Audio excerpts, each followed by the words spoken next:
దయచేసి కూర్చోండి.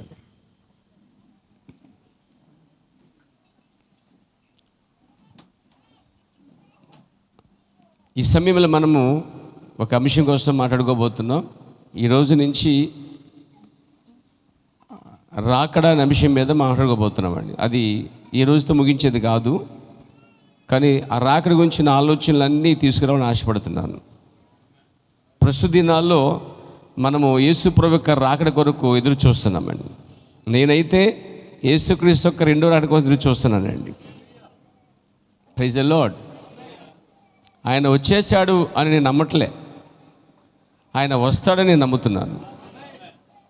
దేన్ని బట్టి అంటే ద బైబిల్ బట్టి, బైబిల్ నుంచి వచ్చిన వర్తమానం బట్టి. మిగతా అనువాదం నాకు అవసరం లేదు, మిగతా అనువాదం మనకి అవసరం లేదు అంటున్నాను పేర. ఒక బైబిల్ నుంచి వర్తమానం నుంచి వచ్చిన దానికన్నా ఇంకో ప్రత్యక్షత, ఇంకో బయలుపాటు నాకైతే అవసరం లేదు, అలాగే మీకును అవసరం లేదు. ఎందుకంటే ఇక్కడ బైబిల్ నుంచి వచ్చిన వర్తమానం ఏదైతే ఉందో ఆ వర్తమానం బైబిల్కి, అనగా రాయబడిన బైబిల్కి వ్యతిరేకంగా అయితే లేదని మాత్రం కనుగొన్నాను. ఒకవేళ వ్యతిరేకంగా ఉన్నాను, అది వాక్యానికి విరుద్ధమైతే, ఈ కాల ప్రవక్త ఏమన్నాడంటే నా ప్రత్యక్షత వాక్యానికి విరుద్ధంగా ఉన్నట్లయితే దాన్ని తీసి పడవేయండి అన్నాడు. కాబట్టి ఆయన చెప్పాడు, కాబట్టి ఆ వాక్యానికి విరుద్ధంగా ఏ ప్రత్యక్షతను దాన్ని తీసి బయటపడేస్తానండి. Praise the Lord. ప్రత్యక్షతలు వాక్యం లోపడే ఉన్నాయండి, బయట నుంచి వచ్చిన ప్రత్యక్షతలు లేవు. దేవునికి స్తోత్రం కలుగాక. వర్తమానం అర్థం చేసుకోవాలంటే ముందు ప్రవక్తను అర్థం చేసుకోవాలి, ప్రవక్తను గౌరవించాలి, ప్రవక్త చెప్పిన దాన్ని మనం పూర్తిగా 100% ఆధారపడాలి, నమ్మాలి కూడా. దేవుని నామమున మహిమ కలుగాక. చూడండి, నేను చెప్పబోయే కొన్ని విషయాలు ఉన్నాయి, ఇది చెప్తాను త్వరలోనే, ఇవన్నీ కూడా కంప్లీట్ చేస్తాను. ఒకటి, బాప్తిమిచ్చి యోహాను రాకడ కోసం చెప్పాలి. అది ఈరోజు మనం తీసుకోబోతున్న అంశం అండి. మీరు రాసుకోవచ్చు, యోహాను యొక్క రాకడ, జాన్స్ కమింగ్. యోహాను యొక్క రాకడ, దీని తర్వాత యేసుక్రీస్తు రాకడ, అది మొదటి రాకడ. దాని తర్వాత మళ్ళా ఏలి ఆత్మతో ఉన్నటువంటి 7వ దూత రాకడ, ఏలి యొక్క రాకడ. దాని తర్వాత మళ్ళీ యేసుక్రీస్తుకు 2వ రాకడ. అర్థమైంది మీకండి? ఈ విషయాలు మైండ్లో పెట్టుకుని పోయాడు. రాకడ, ప్రైజ్ ది లార్డ్. చూడండి, యేసుక్రీస్తుకి ముందు ఒక రాకడ ఉంది, అది యోహాను యొక్క రాక, యోహాను యొక్క రాకడ. యోహాను వచ్చి వెళ్ళిపోయిన తర్వాత యేసు ప్రభు మొట్టమొదటి కన్నిక ధర వచ్చినటువంటి మొదటి రాకడ. ఆ రెండు లేఖనానుసారంగానే ఉన్నాయి. యేసుక్రీస్తు వచ్చి వెళ్ళిపోయిన తర్వాత రెండోసారి రాకముందు, మొదటి రాకడికి రెండో రాకడి మధ్య ఏలి యొక్క రాకడ ఒకటి ఉంది. మళ్ళా స్క్రిప్చర్ వాక్య ప్రకారముగా ఏలియా రాకడ అంటే, ఏలియా రాకడ వచ్చి సమస్తాన్ని చక్కబెట్టి ముగించి, మాట చెప్పాలంటే ఎలియాజరు ఏ విధంగా అయితే తన వాక్కు చేత, వాక్యము ద్వారా రిబకాని సిద్ధపరిచాడో అలా సిద్ధపరిచి ఆ వ్యక్తి వెళ్ళిపోయిన తర్వాత, ఆమేన్ ఆమేన్, అప్పుడు యేసుక్రీస్తు యొక్క 2వ రాకడ. Praise the lord. ఈ 2వ రాకడ అయిపోయిన తర్వాత వచ్చేది ఏంటి అంటే మహాశ్రమలు తప్ప, ట్రిబులేషన్, మహాశ్రమలు తప్ప ఏమీ లేదు.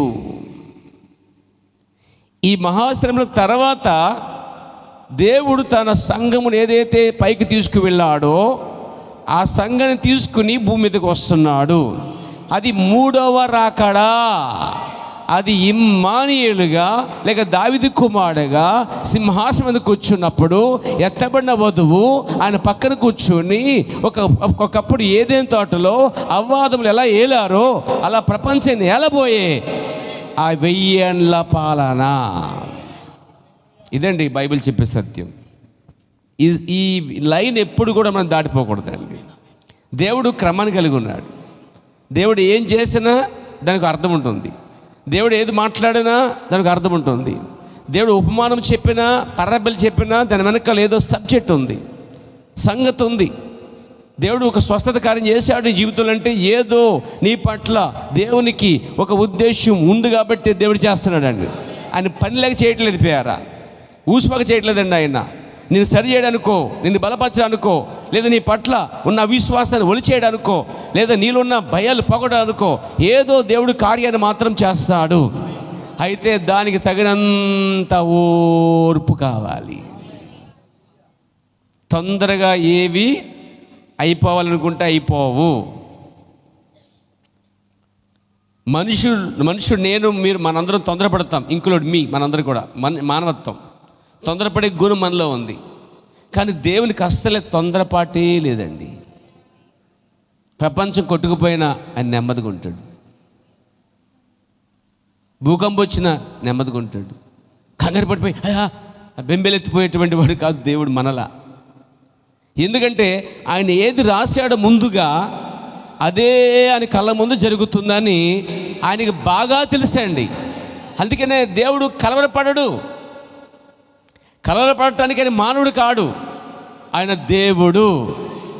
ఆది నుంచి అంతవరకు సమస్తాన్ని చూచుచున్నవాడు. ఇప్పుడు జరుగుతున్న మీటింగ్ కూడా చూస్తున్నాడు ఆయన. రేపటి దినాన్ని కూడా ఈరోజే చూస్తున్నాడు. భవిష్యత్తు 100 సంవత్సరాల తర్వాత ఏం జరగబోతుందో దేవుడు కళ్ళ ముందే దాన్ని చూస్తున్నాడు అండి. అందుకని నిశ్చయత కలిగి ఉన్నాడు. ఆ స్థితికి మనం మెల్లగా మెల్లగా మెల్లగా నడిచి రావాలండి. Praise the lord.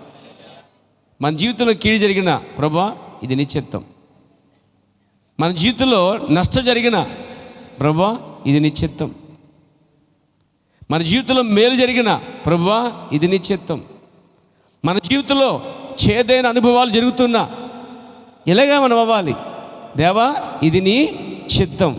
యోబు జీవితంలో ఎన్నో చేదు అనుభవాలు వచ్చాయి, అవునా? ఏమి నేర్చుకున్నాడు యోబు? ఏమి నేర్చుకున్నాడంటే యెహోవా ఇచ్చాను, యెహోవా తీసుకున్నాడు, ఇచ్చింది ఆయనే, తీసుకున్నది ఆయనే, యెహోవా నామానికి మహిమ కలుగుగాక అన్నాడు. ఎదిగిన వారు అలాగే ఉంటారు.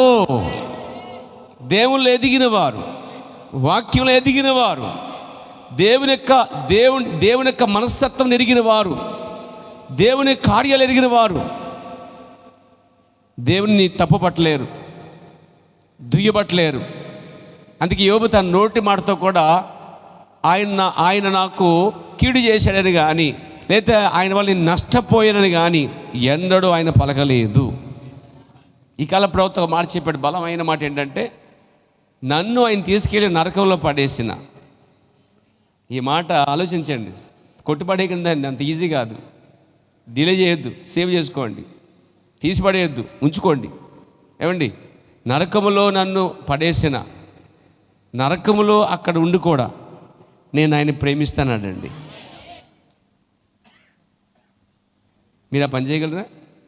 సపోజ్ అనుకుందాం, ఆయనకి ఇష్టం లేదు, 30 ఏళ్ళ బచ్చేసి, 40 ఏళ్ళ బచ్చేసి, 60 ఏళ్ళు బచ్చేసి, పండు ముసళ్ళు అయిపోయి నిద్రించాం, సమాధి కార్యక్రమం అది జరిగింది అనుకోండి. కాసేపు తీసుకెళ్ళి దేవుడు నరకలో పడేసాడు. నువ్వు ఆయన మీద దెబ్బలాడిపోతే ఒట్టు నా మీద. ఇంత బతి చేశాను, ఇంత త్యాగం చేశాను, టీవీ మానేసా, తర్వాత బూతులు మానేస్తా, పాపం మానేస్తా, ఎప్సైడ్ మానేస్తా, కార్యాలు చేసా, చుట్టా బీడేసా మానేస్తా, టీవీలు, వస్తువులు, గిస్తువులు ఏం చెప్తే అన్నీ చేసేసా, నన్ను తీసుకెళ్ళి ఎక్కడ పడేసావు? ఇది అన్యాయం అయ్యా అని నువ్వు అన్నా, ఆయన నవ్వుతాడు. ఆయన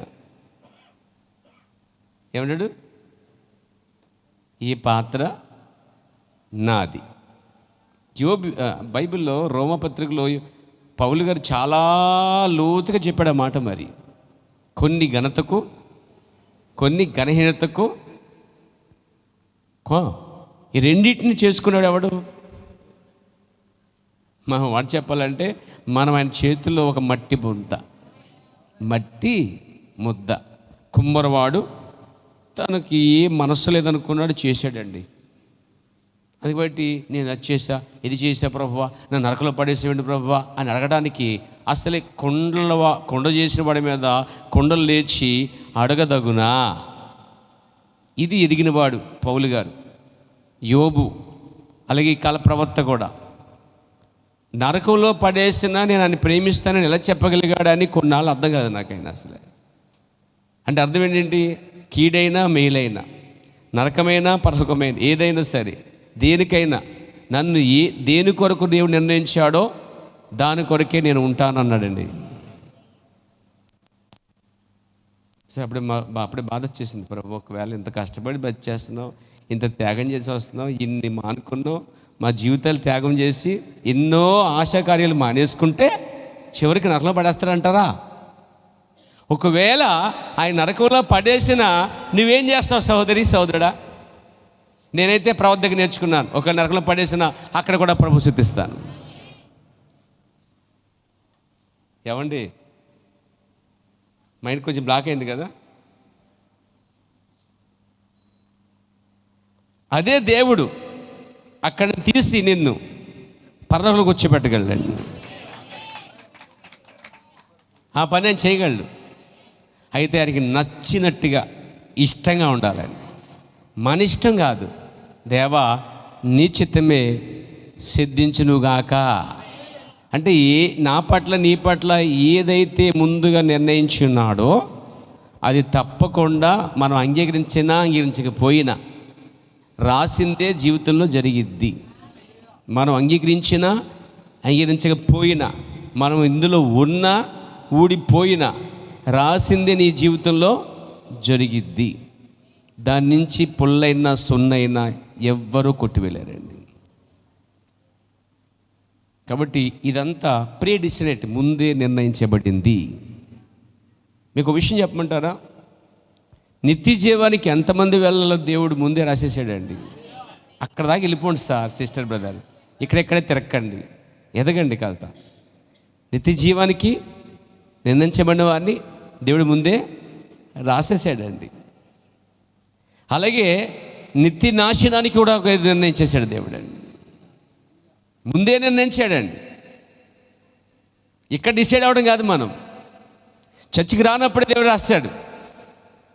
అయితే ఇక్కడ నీ యొక్క పరివర్తన, నీ యొక్క విధానం రాయబడిన వాక్యానికి సరిగ్గా సరిపోతుంటే, మీరు తెలుసా ఆ పరలోకంలో జీవగ్రంథంలో రాసిన పేర్లు కూడా కొన్ని సందర్భాలు దేవుడే తుడిచేసాడు రాసేసిన తర్వాత. కొన్ని దేవుడు తొడగకుండా ఓ చాటు ఉంచాడండి. అదంతా బయలుపరచడానికి దేవుడు ఒక ప్రవక్తను పంపాడండి. అప్పుడు నీకు బయలుపాటు వస్తుంది, నేను ఎక్కడ ఉన్నాను, నేనేం కలిగి ఉన్నాను, ఎందుకు ఈ భూమి మీదకి వచ్చాను, నేను నా జన్మ వెనుక, నా జీవితం వెనుక, ఈ జీవిత యాత్ర వెనుక ఆయన ఉద్దేశం ఏమిటి అనేది ఒక బయలుపాటు మనకు వస్తుందండి. ప్రవక్త మనం విన్నప్పుడు మన స్థానాన్ని గుర్తించగలుగుతాం, మనం ఎందుకు వచ్చే మేలుకని గుర్తించగలుగుతాం, దేవుని చిత్తమేంటో గుర్తించగలుగుతాం.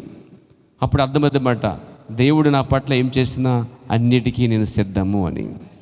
చెప్పగలరా మీరు? ఎంతమంది చెప్తారండి? చాలా మనసు ఒప్పుకుంటలేదండి. ఏం చేసినా చిత్తమే. దేవుడు గాయపరుస్తాడు తెలుసా మీకు? బైబిల్ చెప్తుంది, గాయపరచువాడు ఆయనే, గాయాలు కట్టువాడు ఆయనే. నాశనం చేయడానికి హక్కు ఉంది ఆయనకి, నాశనం చేయకుండా కాపాడే హక్కు కూడా ఆయనకు ఉందండి. మృతులను అప్పగించేవాడు ఆయనే, సమాధికి అప్పగించేవాడు ఆయనే, మళ్ళా సమాధి నుంచి బయటికి తీసేవాడు కూడా ఆయనే, ప్రవక్తని పంపువాడు ఆయనే. Praise the lord. ఆ ప్రవక్తని నమ్మేవారు ఉంచేవాడు ఆయనే, ఆ ప్రవక్త నమ్మకుండా ఉన్నవారు కూడా ఉంచేవాడు కూడా ఆయనే. మీరు కాదనలేరు. దేవునికి స్తోత్రం కలిగాక. మీకు విషయం చెప్పనా, ఫరో హృదయాన్ని కట్టబడిచింది ఆయనే. మోషే అన్నాడు, వెళ్ళు ఫరోతో మాట్లాడి తీసుకొచ్చా అన్నాడు. ఇక్కడ చెప్పినోడే అక్కడ కఠినపరిచాడండి. మీరు ఆలోచించండి ఒకసారి. ఇక్కడ చెప్పినోడే అక్కడ కఠినపరిచాడండి. ఇక్కడ ఇశ్రాయేలుకి దేవుడు వాగ్దానం చేశాడు, మిమ్మల్ని ముట్టుకున్నవాడు నా కనుగుడిని అని చెప్పినోడే ఆ దేవుడే. ఇశ్రాయేలు తప్పుపోయినప్పుడు, ఇశ్రాయేలు వాక్యానికి విరుద్ధంగా వెళ్ళినప్పుడు ఆ దేవుడు ఖడ్గముతో వీళ్ళని చంపినట్లు శత్రు దేశం నుంచి సైన్యం లేపిన వాడు కూడా ఆయనేనండి. అంటే ఆయన ఏదైనా ఇశ్రాయేలు మీదకి వాగ్దానం చేశాడు. ఆయన మిమ్మల్ని ముడితే చాలు నన్ను ముట్టినట్టే అని చెప్పిన దేవుడు పేకలు తగ్గేసినట్టుగా, హతమార్చినట్టుగా, ఓచకోత చేసినట్లుగా ఆ రోజు దేవుడు మరి అన్య దేశమైనటువంటి అన్య రాజులు లేవనెత్తి వీళ్ళ మీదకి తీసుకొచ్చాడు. అది ఆయనే చేసిన కార్యం. ఆయన అన్నీ చేయగలడు. అందుకే కీడు జరిగిన, మేలు జరిగిన, నష్టం జరిగిన, లాభం జరిగిన స్తోత్రం మాత్రం ఆపకూడదండి, ఆరాధించడం ఆపకూడదండి, స్తుతించడం మానకూడదండి. ఈరోజు ఏదో మంచి చేశాడని చెప్పి వచ్చి సాక్ష్యం చెప్పి దేవుని మయపరిచి 4 రోజుల తర్వాత బలంగా ఉండి 6 రోజుల తర్వాత కొంచెం కీడు వస్తే మళ్ళీ చెప్పగిలిపోవడం కాదండి. సాక్ష్యం నీ జీవితంలో జరుగుతూనే ఉంటాయి, స్వస్థలు నీ జీవితంలో జరుగుతూనే ఉంటాయి, దాంతోపాటు అన్ని కార్యాలు జరుగుతూ ఉంటాయి. చూడండి, ఇప్పుడు దేవుడు ఏం చేస్తున్నాడంటే కొలిములో వేసి కాలుస్తూ ఉన్నాడు. విశ్వాసాన్ని బాగా పరిశోధన చేస్తున్నాడండి. శుద్ధ సువర్ణంగా ప్రకాశించడానికే కొన్ని శ్రమలు వస్తాయి. కొన్ని సందర్భాల్లో దేవుని ఘనహేత కొరకు ఏదైనా ఏం జరిగినా సంఘం ప్రిపేర్గా ఉండాలండి. ఆ విధంగా ఉందమ్మా, ఆ విధంగా సిద్ధంగా ఉందమ్మా. దేవుడు మన జీవితంలో ఏది రాశాడో అదే జరిగిద్ది. మనం అందులో ఉన్నా లేకపోయినా రాయబడిన దాని ప్రకారంగా ఆయన వెళ్ళిపోతున్నాడు అనే విషయాన్ని గమనించాలండి.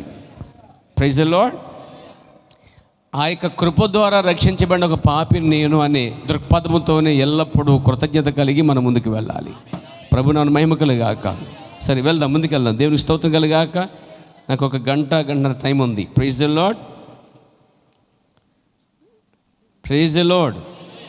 మీలో పాటలు అయిపోయిన తర్వాత వస్తున్నారండి చాలామంది. 3 పాటలు అయిన తర్వాత వచ్చుట అనేది అసలే ఆరాధన క్రమం కానే కాదు. సంఘానికి క్రమం ఉంది. సంఘానికి వచ్చేవాళ్ళు ఖచ్చితంగా సంఘ క్రమాన్ని పాటించాలి. నీ ఇష్టాసరంగా రావడానికి ఇది లోకము కాదు, దేవుని సంఘం. దేవుని గౌరవించాలి. అరగంట లేటుగా వచ్చావంటే దాని అర్థము అరగంట లేటుగా వచ్చినప్పుడు ట్రైన్ ఎంత దూరంగా వెళ్ళిపోద్దో ఈ సంఘం కూడా ఆ ప్రయాణం వెళ్ళిపోతుంది అనమాట. ఆ ప్రయాణంలోనే నువ్వు చక్కగా వచ్చేసేయాలి. కాబట్టి సంఘం యొక్క క్రమాన్ని పాడు చేయొద్దు అంటున్నాను ప్రియారా. సంఘ క్రమాన్ని గౌరవించడం నేర్చుకోండి. రెస్పెక్ట్ అంటే తెలుసా? ఆ సంఘ క్రమాన్ని పాటించడం రెస్పెక్ట్ అనమాట, గౌరవించుట. మీలో కొంతమంది అగౌరవంగా జీవిస్తున్నారు. అంటే అర్థం ఏంటంటే క్రమాన్ని పాటించకపోవటం అగౌరవం అనమాట. పాటలు అయిపోయిన తర్వాత వచ్చిన తర్వాత మీరు కూర్చుని వాక్యం మాత్రం వింటారా? దేవుణ్ణి ఆరాధించరా? సాక్ష్యాలు వినరా? దేవుని స్తుతించరా? కానుకలు చివరిలో వేస్తారు కొంతమంది, కానీ అది ప్రారంభంలో వేయాలని చెప్పి ఆ చివరి పాట తర్వాత వాక్య పరిచర్య తర్వాత ఆశీర్వాదంతో మనం ఇక్కడ ముగించుకుని వెళ్ళాలని ఈ కాల ప్రభు చెప్పాడు. ఆ క్రమాన్ని పాడు చేయొద్దు అంటున్నాను నేను. ఆ క్రమాన్ని పాడు చేయకూడదు. నువ్వు ప్రతిదీ క్రమముగా చేస్తే దేవునికి నువ్వు ఇష్టంగా ఉంటావు. అప్పుడు నువ్వు అడిగిన దేవుడు నీకు ఇస్తాడు. అతను నాకు ఇష్టడు కనుక అతను ఏం చేస్తాను, తప్పిస్తాను. ఇష్టడుగా ఉండాలంటే వాక్య క్రమానికి లోబడి జీవించాలి. వాక్య క్రమానికి లోబడిని రాజుని దేవుడు ఏమండి సింహాసనం తోసేశాడు. వాక్యక్రమం లోబడిన లూసిఫర్ దేవుడు తన సైన్యాన్ని సైతం పరలోకం తన్ని పడేశాడు. వాక్యం లోబడిని అవ్వ యాదమ్మల్ని బయటికి నెట్టి తాళం వేసాడండి. ఆయన క్లోజ్ చేశాడు డోర్. వాక్యాన్ని ప్రకారంగా చేయని అహరోను కుమారులు యాజకులైనప్పటికీ దేవుడు వాళ్ళని చంపేశాడండి. వీళ్ళంతా అఘోరపరిచిన సందర్భాల్లో ఎలీషాని అఘోరపరిచినప్పుడు 40 మందిని అక్కడ దేవుడు ఆడ ఎలుగుబండి ద్వారా చంపేసాడు. గౌరవం అనేది చాలా ప్రాముఖ్యమండి. రెస్పెక్ట్ ద చర్చ్ కండిషన్స్, లేక చర్చ్ యొక్క ఆర్డర్స్, చర్చ్ యొక్క క్రమాలు కలిగి ఉంది సంఘం అండి. సంఘం అంటే తల తోకలేంది కాదు. సంఘానికి పెద్దలు ఉంటారు, పాస్టర్ ఉంటాడు, మరియు ఒక సమాజం ఉంటుంది, ఒక క్రమం ఉంటుంది, ఒక ఆరాధన క్రమం ఉంటుంది. ఆ క్రమం అంతటికి మనం లోబడుతున్నామా? చర్చికి రావడం ముఖ్యం కాదు, క్రమాన్ని పాటించడం ముఖ్యమండి. దేవునికి స్తోత్రం కలిగాక. ఎప్పుడైతే క్రమాన్ని మనం కలిగి ఉంటామో మన జీవితంలో కూడా ఆశీర్వాదం కూడా క్రమంగానే వస్తుందండి. వంకర ఉన్నంత వరకు క్రమంగా రాదు. మీకు చెప్పాలంటే అబ్రహాముతో లోతు ఉన్నంత వరకు అది క్రమంగా లేదన్నాడు ప్రవక్త. లోతు ఎప్పుడైతే వెళ్ళిపోయాడో అబ్రహాము జీవితంలో నుంచి ప్లేరా, అప్పుడు అబ్రహాము క్రమం పరచబడ్డాడట. లోతు అనగా లోకం, లోతు అనగా సంఘ శాఖ విధానం. ప్రార్థన వాక్యం అయ్యేదాకా ఆశీర్వాదం ఆఖరి ప్రార్థన వరకు వస్తూనే ఉంటారండి. ఇక్కడ అట్లా లేదు. మొదటి పాటకే రావటం అనేది కంప్లీట్ అయిపోవాలి. మొదటి పాటలోనే నువ్వు ప్రభువుని స్తుతించాలి. అలాంటి క్రమాన్ని నేను కాపాడాలనుకుంటున్నాను ప్యారా. అలాంటి క్రమాన్ని నువ్వు కాపాడాలనుకుంటున్నావా? దేవుడు ఆ క్రమాన్ని గౌరవిస్తాడు తెలుసా? అలాంటి సమాజం దేవుడు ఇష్టపడతాడు తెలుసా? అలాంటి సంఘ క్రమాన్ని గౌరవించే వాళ్ళని దేవుడు ఎంత గౌరవిస్తాడు తెలుసా?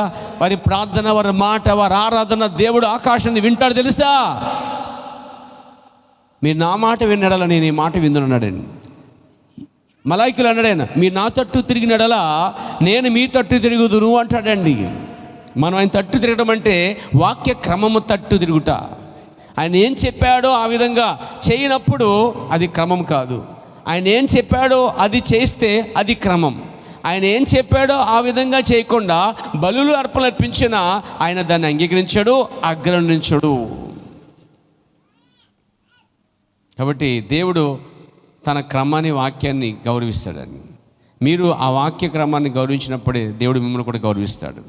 మీ ప్రార్థన వింటాడు. ఎంతమంది నేను ప్రార్థన చేస్తే దేవుడు వినాలని కోరుకుంటున్నా చెప్పండి. దేవుడు వినాలంటే మీరు దేవుడి మాట వినాలి కదా. దేవుడు మీ ప్రార్థన వినాలంటే, మీ మొర వినాలంటే, మీ కష్టకార్యాలు వినాలంటే, మీ సమస్యలకు పరిష్కారం దొరకాలంటే, మీ జీవితాలు దీవించబడాలంటే, మీరు ఆశ్రయించబడాలంటే, దేవుని చేత దీవించబడాలనుకుంటే మరి దేవుని మాట వినాలి, దేవుని క్రమాన్ని గౌరవించాలి. కాబట్టి ఈరోజు వచ్చినట్టుగా లేట్ ఆత్మలు లోతు ఆత్మలు అయి ఉన్నాయి. లేటుగా వచ్చే ఆత్మను తీసుకురావద్దు. అంటే లోతుని అబ్రహాము తీసుకొచ్చినట్లుగా, అబ్రహాము సంతానమా లోతు అనే సంఘ శాఖను ఎందుకు పట్టుకొస్తున్నా సంఘంలోనికి? లోతు విడిచిపెట్టేదాకా నీ ఆశీర్వాదం రానే రాదు. అదేంటండి? లోతు ఎక్కడ ఉన్నాడండి? ఇక్కడే ఉన్నాడు లోతు. లోతు అనగా సంఘ శాఖ, లోతు అనగా లోకం, లోతు అనగా చూడండి నామకార్థం అనమాట. నామకార్థక సంఘ క్రమాన్ని అబ్రహాము సంతానంగా నువ్వు ఇప్పుడు నువ్వే అబ్రహాము సంతానమైనావు, నువ్వే రాజు సంతానమైనావు. కానీ నీ వెనక ఆ లోతు అనే సంఘశాఖ విధానాన్ని మాత్రం కూడా పట్టుకుని తీసుకురావద్దు. అది ఎప్పుడైతే విడిచిపెట్టేస్తావో, అబ్రహాం లోతుని ఎప్పుడైతే విడిచిపెట్టాడో అబ్రహామును దేవుడు సకల ఆశీర్వాదాలు తింపాడండి.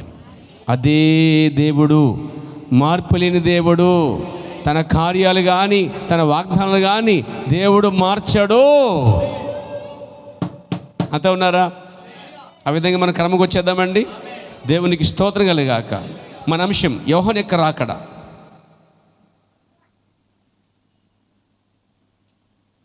లూకా సువార్తలో ఈ మొదటి అధ్యాయంలోనే గాబ్రియెలు దూత వచ్చి మరియతో మాట్లాడిన తర్వాత మరియతో ఏం చెప్తుందంటే, అమ్మా నీ బంధువురాలు పేరు ఎలిజబెత్, ఆమె కూడా గర్భం ధరించింది. ఆమె గర్భం ధరించి ఇది 6వ మాసం, 6 నెలలు అయిపోయింది.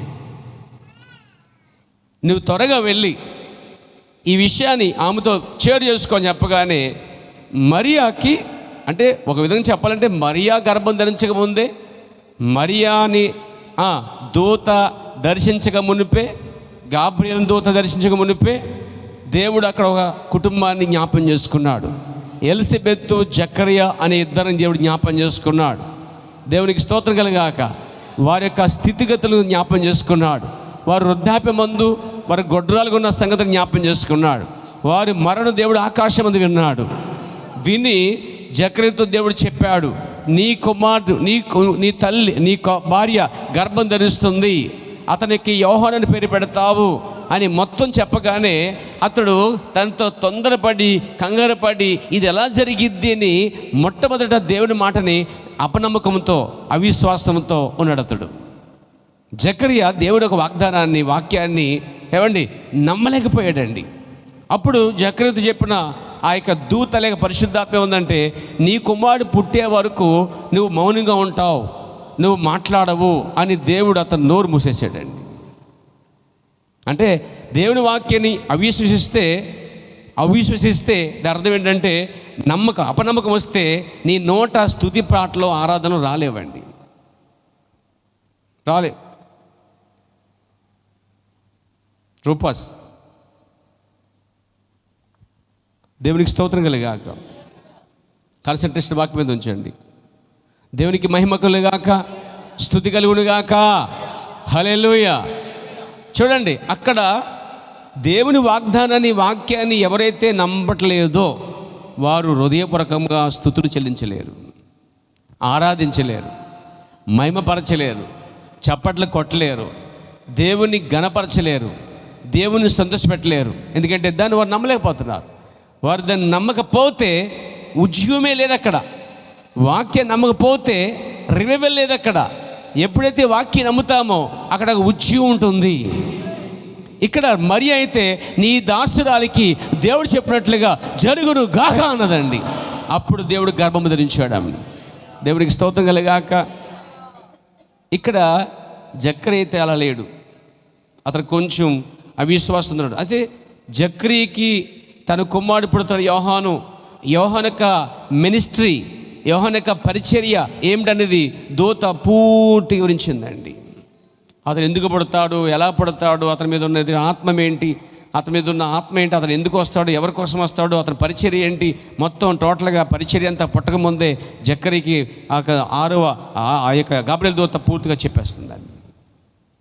ఇదంతా విన్న తర్వాత కూడా అతడు ఎలా ఉన్నాడంటే, నేను అది నమ్మలేకపోతున్నానే, నా వల్ల కాదే అని అనమాట అండి. 20 వచ్చినమండి, 20 వచ్చిన చదవమ్మ.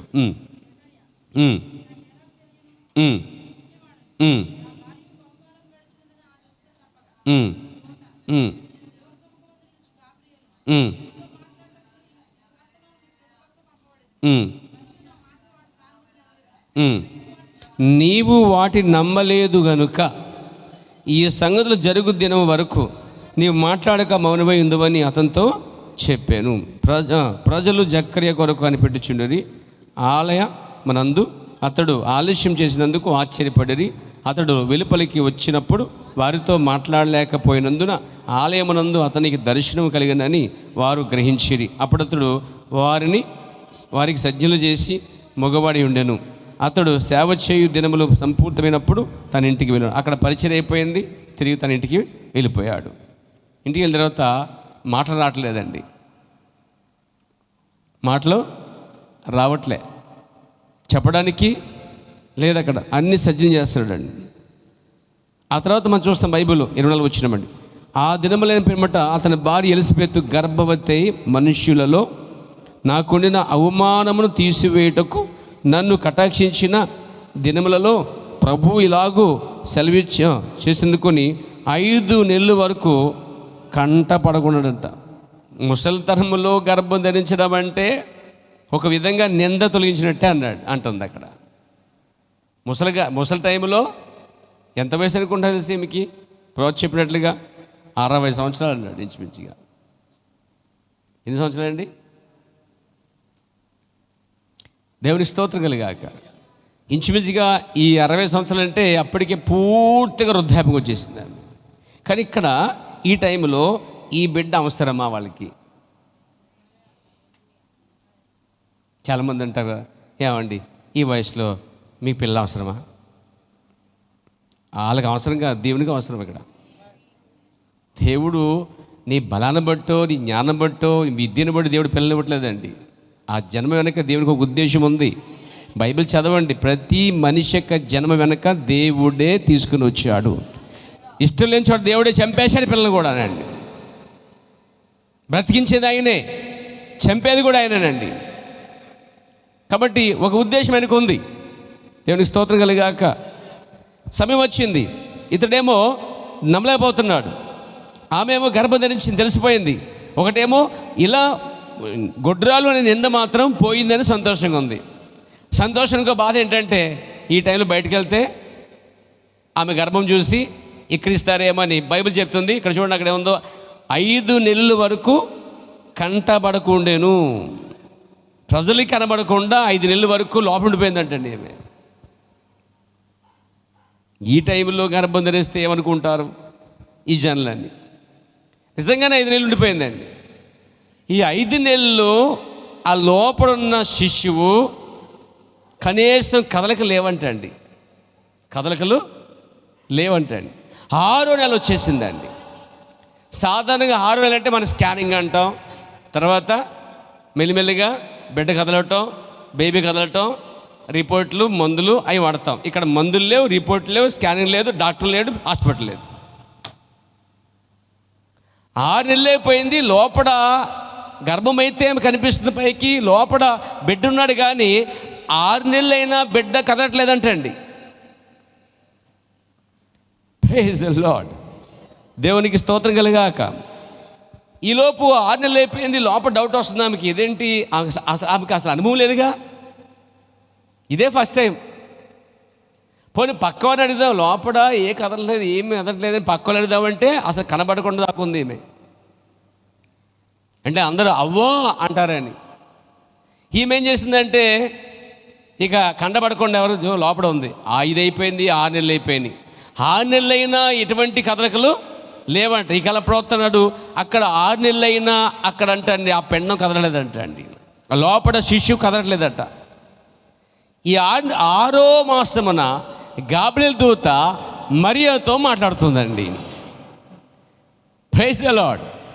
అక్కడేమో 6 నెలలు అయిపోయింది బిడ్డకి, ఇక్కడేమో దేవునికి దూత మరియతో మాట్లాడుతుంది.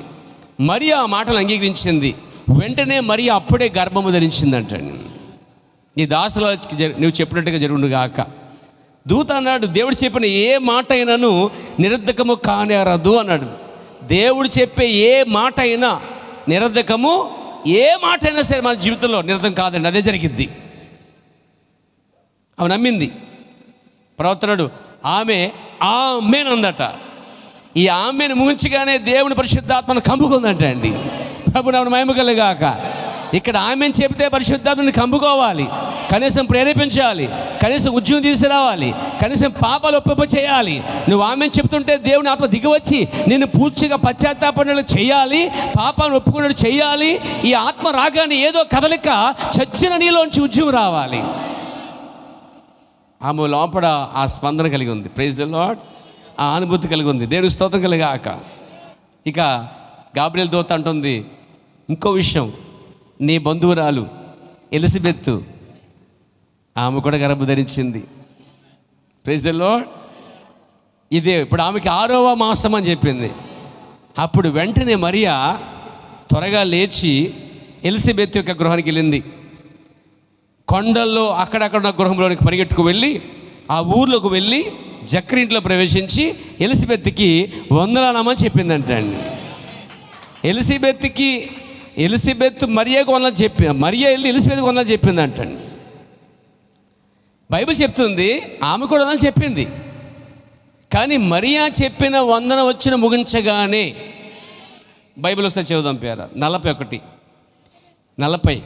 ఎలిజబెత్ మరి యొక్క వందన వచనము వినగానే 41 ఎలిజబెత్ అంటే ప్రవక్త అంటాడు మానవ పెదాల ద్వారా మొట్టమొదట ఆమె ఏం చెప్పింది అనుకుంటారు? ఎక్స్పెక్ట్ చేయండి. ఆమె వందనాలు మాత్రం చెప్పలేదట. వందన వచనములో ఇంకొకటి ఉంది, నా కడుపులో ఒక బిడ్డ ఉన్నాడు, ఆ బిడ్డ పేరు మొట్టమొదట పలికిందంట మానవ పెదాల ద్వారాగా, యేసు అని పలికిందంట అండి. ప్రపంచంలో మొట్టమొదట యేసు అని మోటెల్ లిప్స్ అన్నాడు ప్రవక్త. మర్త్యమైన పెదాల ద్వారా మరియా పలికిందంట. తన లోపల నుంచి వందనం చెప్పిన తర్వాత దేవునితో దర్శించింది. ఆ దూత చెప్పింది ఏంటంటే నా కడుపులో ఒక బిడ్డ ఉన్నాడు, అతని పేరు కూడా చెప్పింది, అతని పేరు చెప్తున్నాను, అతని పేరు యేసు అని పలికిందంట అండి. యేసు అని పలకగానే 6 నెలలు చనిపోయిన బిడ్డ కదలటం కాదండి, బైబిల్ చెప్తే కదలటం కాదు, గంతులు వేసాడట అండి. చదవని పేరు ఉంది అక్కడ. ఆమె గర్భములో శిశువు కదులుచుండేను అని రాయబడలే, కదులుచుండేను రాయబడలే. ఏమి రాయబడింది? గంతులు వేస్తాడంట అండి. గంతులు అంటే ఏంటి? కాళ్ళు చేతులు తిప్పుకున్నాడండి. కదలటం అంటే ఎలా కదలటం బేబీ, కానీ ఆ గర్భం సంచిలో ఇంగ్లీష్లో డాన్స్ అని చెప్పాలి, దాన్ని గంతులు వేస్తాడంట అండి. Praise the lord. కలటం దాకా చూసాం మనం. ఎప్పుడైనా మీ గర్భంలో గంతులు చూస్తే గంతులు ఎటు చూసారా? ఆ అనుభవం ఉందా? కొద్ది కదిలితేనే అయ్య బాబాయ్ త్వరగా హాస్పిటల్కి వెళ్ళిపోదాం, డెలివరీ టైం కూడా వెళ్ళిపోతారు కొంతమంది కదలికలు. అంటే భూమి మీదకి ఎవరు ఎప్పుడు రావాలో దేవుడు నిర్ణయించాడండి. వీళ్ళేం ముహూర్తాలు చూసుకుని ఇంజక్షన్ ఇచ్చుకుంటున్నారు, ముహూర్తాలు చూసుకుని ఈ టైంకి రావాలని ఆపుకుంటున్నారండి. మీకు తెలుసా, వాళ్ళు ఆపినా అదే టైం అండి. వాళ్ళు అనుకుంటారు మేము ఆపేసాం. Never never. ఒక ఇంజక్షన్ మందు వలన దేవుడు నిర్ణయించిన ఆ సమయానికి భూమి మీదకి వచ్చుట అనేది నిర్ణయిస్తే డాక్టర్ ఇంజక్షన్ కానీ మందులు కానీ ఏమీ పనిచేయవు. మన భ్రమ రాకుండా ఆపేసాం. మనం ఒకే హిందువులైతే వాళ్ళకి బాగా రాహుకాలం అని, పోయే కాలం అని, ఆ కాలం ఈ కాలం అని బోలు కాలాలు ఉంటాయి వాళ్ళకి. ఏమండి ఈ టైంలో పుట్టకూడదని, ఏమండి ఇది అమావాస్య అని, ఇది మంచి రోజు కాదు, ఇది శనివారం అని, ఇది మంగళవారం అని, ఇదేదో ఉంటుంది మనసు వాళ్ళకి. ఆ మైండ్లో పీకేస్తుంది అనమాట. ఈ రోజు రాకుండా ఇంజక్షన్ ఇచ్చేసేయండి డాక్టర్ గారు అంట, వాళ్ళు ఇచ్చేస్తారండి. వాళ్ళు అనుకుంటారు ఇంజక్షన్ మందులతో ఆపేసాం అనుకుంటారు. అసలు దేవుడు నిర్ణయించిన టైం అదేనండి. వీళ్ళ తలకాయ. దేవుడు ఒక వ్యక్తిని భూమి మీద తీసుకురావాలనుకుంటే ఆ భూమి మీద పడకుండా ఆపే హక్కు ఈ భూమి మీద ఏ వ్యక్తికి లేదు, ఒక దేవుని తప్పండి. మేము ఆపేస్తాం అనుకున్నాం. అలా ఆపేయడానికి దేవుడు అక్కడ తన కార్యాన్ని ఏ మనుష్యుడు దాన్ని ఆపలేడండి. దేవుడు నిర్ణయించిన సమయానికే వాళ్ళు భూమి మీదకి వస్తారండి. ఒక ప్రవక్త అయినా, ఒక మోషే అయినా, ఒక ఇర్మియా అయినా గర్భములోంచి ఎప్పుడు రావాలో దేవుడు ముందే నిర్ణయించాడండి. నువ్వైనా నేనైనా సరే ఒక నిర్ణయం ప్రకారంగా దేవుడు తీసుకుని వచ్చాడు. దేవుడు నాకు మహిమ కలుగాక. నువ్వు పెట్టుకునే గడియలు కాదండి, ఆయన పెట్టిన గడియలకే తీసుకుని వస్తున్నాడు. దేవునికి స్తోత్రం కలుగాక, స్తుతి కలుగునుగాక. ఎప్పుడైతే వందనం వచ్చినమో వినగానే దేవుని ప్రవక్త అన్నాడు, మొట్టమొదటిసారిగా ఆ పేరు మట్టి పెదలతో చెప్పబడినది, ఒక మట్టుని చెవుల్లోనికి వెళ్ళినది. Amen amen. తల్లి గర్భములో చనిపోయిన శిశువు సంతోష గంతులు వేససాగాడు. 6 నెలల నుంచి కదలని పిండం లేక కదలని బిడ్డ లోపల శిశువు ఒక్కసారి యేసు నామం అనే పేరు వినగానే, అంటే యేసు నామంలో అంత శక్తి ఉంది, అంత బలం ఉంది, అంత డెలివరీ ఉంది. యేసునామం చెప్పగానే గంతులేసాడంట ఆయన. ఎందుకని? జీవం ఉంది యేసునామములో. యేసునామములో శక్తి ఉన్నది. యేసునామములో దయ్యాలు అందుకే పోతున్నాయి, వ్యాధులు పోతున్నాయి, బలహీనతలు పోతున్నాయి, కిడ్నీ సమస్యలు పోతున్నాయి, బ్యాక్ పెయిన్ పోతా ఉంది, తలపొడి పోతా ఉంది, దీర్ఘకాల వ్యాధులు యేసునామం పలకగానే బయటికి పోతా ఉన్నాయి. నువ్వు నమ్మినప్పుడు, ఆ పేరుని గౌరవించినప్పుడు, రెస్పెక్ట్ ద నేమ్, ఆ పేరుకి ఎప్పుడైతే గౌరవిస్తావో, గౌరవించబడిన గౌరవం పొందదగిన ఆ పేరుని ఎప్పుడైతే గౌరవంగా తీసుకుంటావో అప్పుడు ఈ జీవితంలో దేవుడు కార్యం చేస్తాడండి. ఎప్పుడైతే ఆ గొప్ప యేసు పుట్టబోతున్నాడని ఈ యొక్క యోహాను తల్లి విన్నదో, వినగానే ఆమె సంతోషించింది. ఆమె గర్భములో చచ్చిపోయిన శిశువట లేచాడట అండి. లేచి దావీదు వలె నాట్యం ఆడుతూ ఉన్నాడు. లోపల గర్భంలో దేవుడు శృతిస్తూ ఉన్నాడండి. అంటే యేసుక్రీస్తు అనే నామములో ఏముందంటే జీవం ఉంది. ఏముందండి? జీవం ఉంది. ఆ జీవం ఎప్పుడైతే మానవ పిల్లల బయటకు వచ్చిందో, చెవిలోంచి లోపలికి వెళ్ళిందో, చచ్చిపోయిన బిడ్డ బతికాడట అండి. లోపల గర్భములో ఆ బిడ్డ చచ్చిపోయాడని ప్రవక్త అంటున్నాడు అండి. చదువుతున్నాను. తల్లి గర్భములో చనిపోయిన శిశువు సంతోషం గంతులు వేసి చేశాడు. అతనే బాప్తిమిచ్చి యోహాను 6 నెలలు జీవం లేకుండా ఉన్నాడట, జీవాన్ని పొందాడట. ఇప్పుడు ఇదిగో నీ శుభోచనము నా చెవిని వినబడగానే నా గర్భములో శిశువు ఆనందముతో గంతులు వేసాను అని అక్కడ యోహాను తల్లి ఎలిజబెత్ సాక్ష్యం ఇస్తుందండి. ప్రభునామమున మహిమ కలుగాక. పాత నిబంధనలో రెబెకా గర్భంలో కూడా ఇద్దరు మాత్రం గంతులు వేస్తున్నట్టు, గంతులు కాదు కొట్టుకుంటారంటే వాళ్ళు. ఈయనేమో గంతులు వేస్తున్నాడు, వాళ్ళిద్దరు కొట్టేసుకుంటారండి. ఇటు లోపడే పుట్టి మంచి చెట్లు ఎరక్క మునిపే లోపడే ఫైట్ అండి. ఎవరంటే ఆ ఫైటరు యాకోబేనండి. అన్నం చిరగబాయేస్తాడు పెట్టుకుని లోపల. దేనికోసం తెలుసా? నువ్వు ముందు కాదు, నేనే ముందు వెళ్తా, నేనే ముందు అంటే లోపలే డిసైడ్ అయిపోతాడండి. నేను ముందు వెళ్తానండి. ఒరే నువ్వు వెళ్ళగలుగుతావు, నేను ముందు కదరా అన్నాడు. లేదు, ఫైటింగ్, ఇద్దరికి ఫైటింగ్. గర్భములోనే పోరాడినాడు యాకోబు అండి. దేవునికి స్తోత్రం కలిగాక. ఇక్కడ ఒక్కడు గంతులేస్తుంటే వింటున్నాం, అక్కడ ఇద్దరు కొట్టుకున్నారండి. అప్పుడు లోపల బిడ్డలు కొట్టేసుకుంటుంటే ఎలా ఉంటుంది ఊహించుకోండి ఒకసారి. గర్భం దగ్గర లేచినట్టు ఏంటి, లోపల ఏం జరుగుతుంది అసలే? ఈ తండ్రులాట్లేంటి, గుద్దులాట్లేంటి, గొడవలు ఏంటని చెప్పి కంగారు పడిపోయే అమ్మాయి కవల పిల్లల తల్లి ఏం చేస్తుందంటే వచ్చి ప్రభు దగ్గర ప్రార్థన చేస్తుందన్నమాట. అప్పుడు దేవుడు చెప్పాడు, అమ్మా వాళ్ళ మామూలు కదమ్మా, వాళ్ళు లోపడోడు చాలా పెద్ద మోసగాడు, లోపటి నుంచే ముందు రాళ్ళు చూశాడు. అసలు పుట్టకపోతే వాడి కోసం రాసేసిన బైబిల్లో ఇద్దరు జనం వస్తాను వీళ్ళలోంచి. చిన్నవాడు పెద్దవాడికి చిన్నవాడు యజమానిగా ఉంటాడు, పెద్దవాడు చిన్నవాడికి దాసునిగా ఉంటాడు. ఇతడే అతను వెళ్తాడు. అతని పేరు యాకోబు అని చెప్తాం జరిగింది. దేవునికి స్తోత్రం కలిగాక, దేవుని మహిమ కలిగాక. ఇక్కడ చచ్చిపోయిన బిడ్డ బతికాడంటే ఆలోచించండి. ఈరోజు చాలామంది యోహాను తల్లి గర్భంలో ఉన్నట్టుగా చాలామంది ఆత్మలు చచ్చిపోయారండి.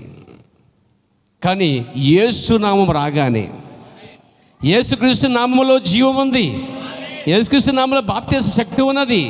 ఎప్పుడైతే ఆ నామము ఎప్పుడైతే ప్రకటించబడుతుందో ఈరోజు పాపంలో చనిపోయిన వ్యక్తికి ఒక విమోచన ఉందండి.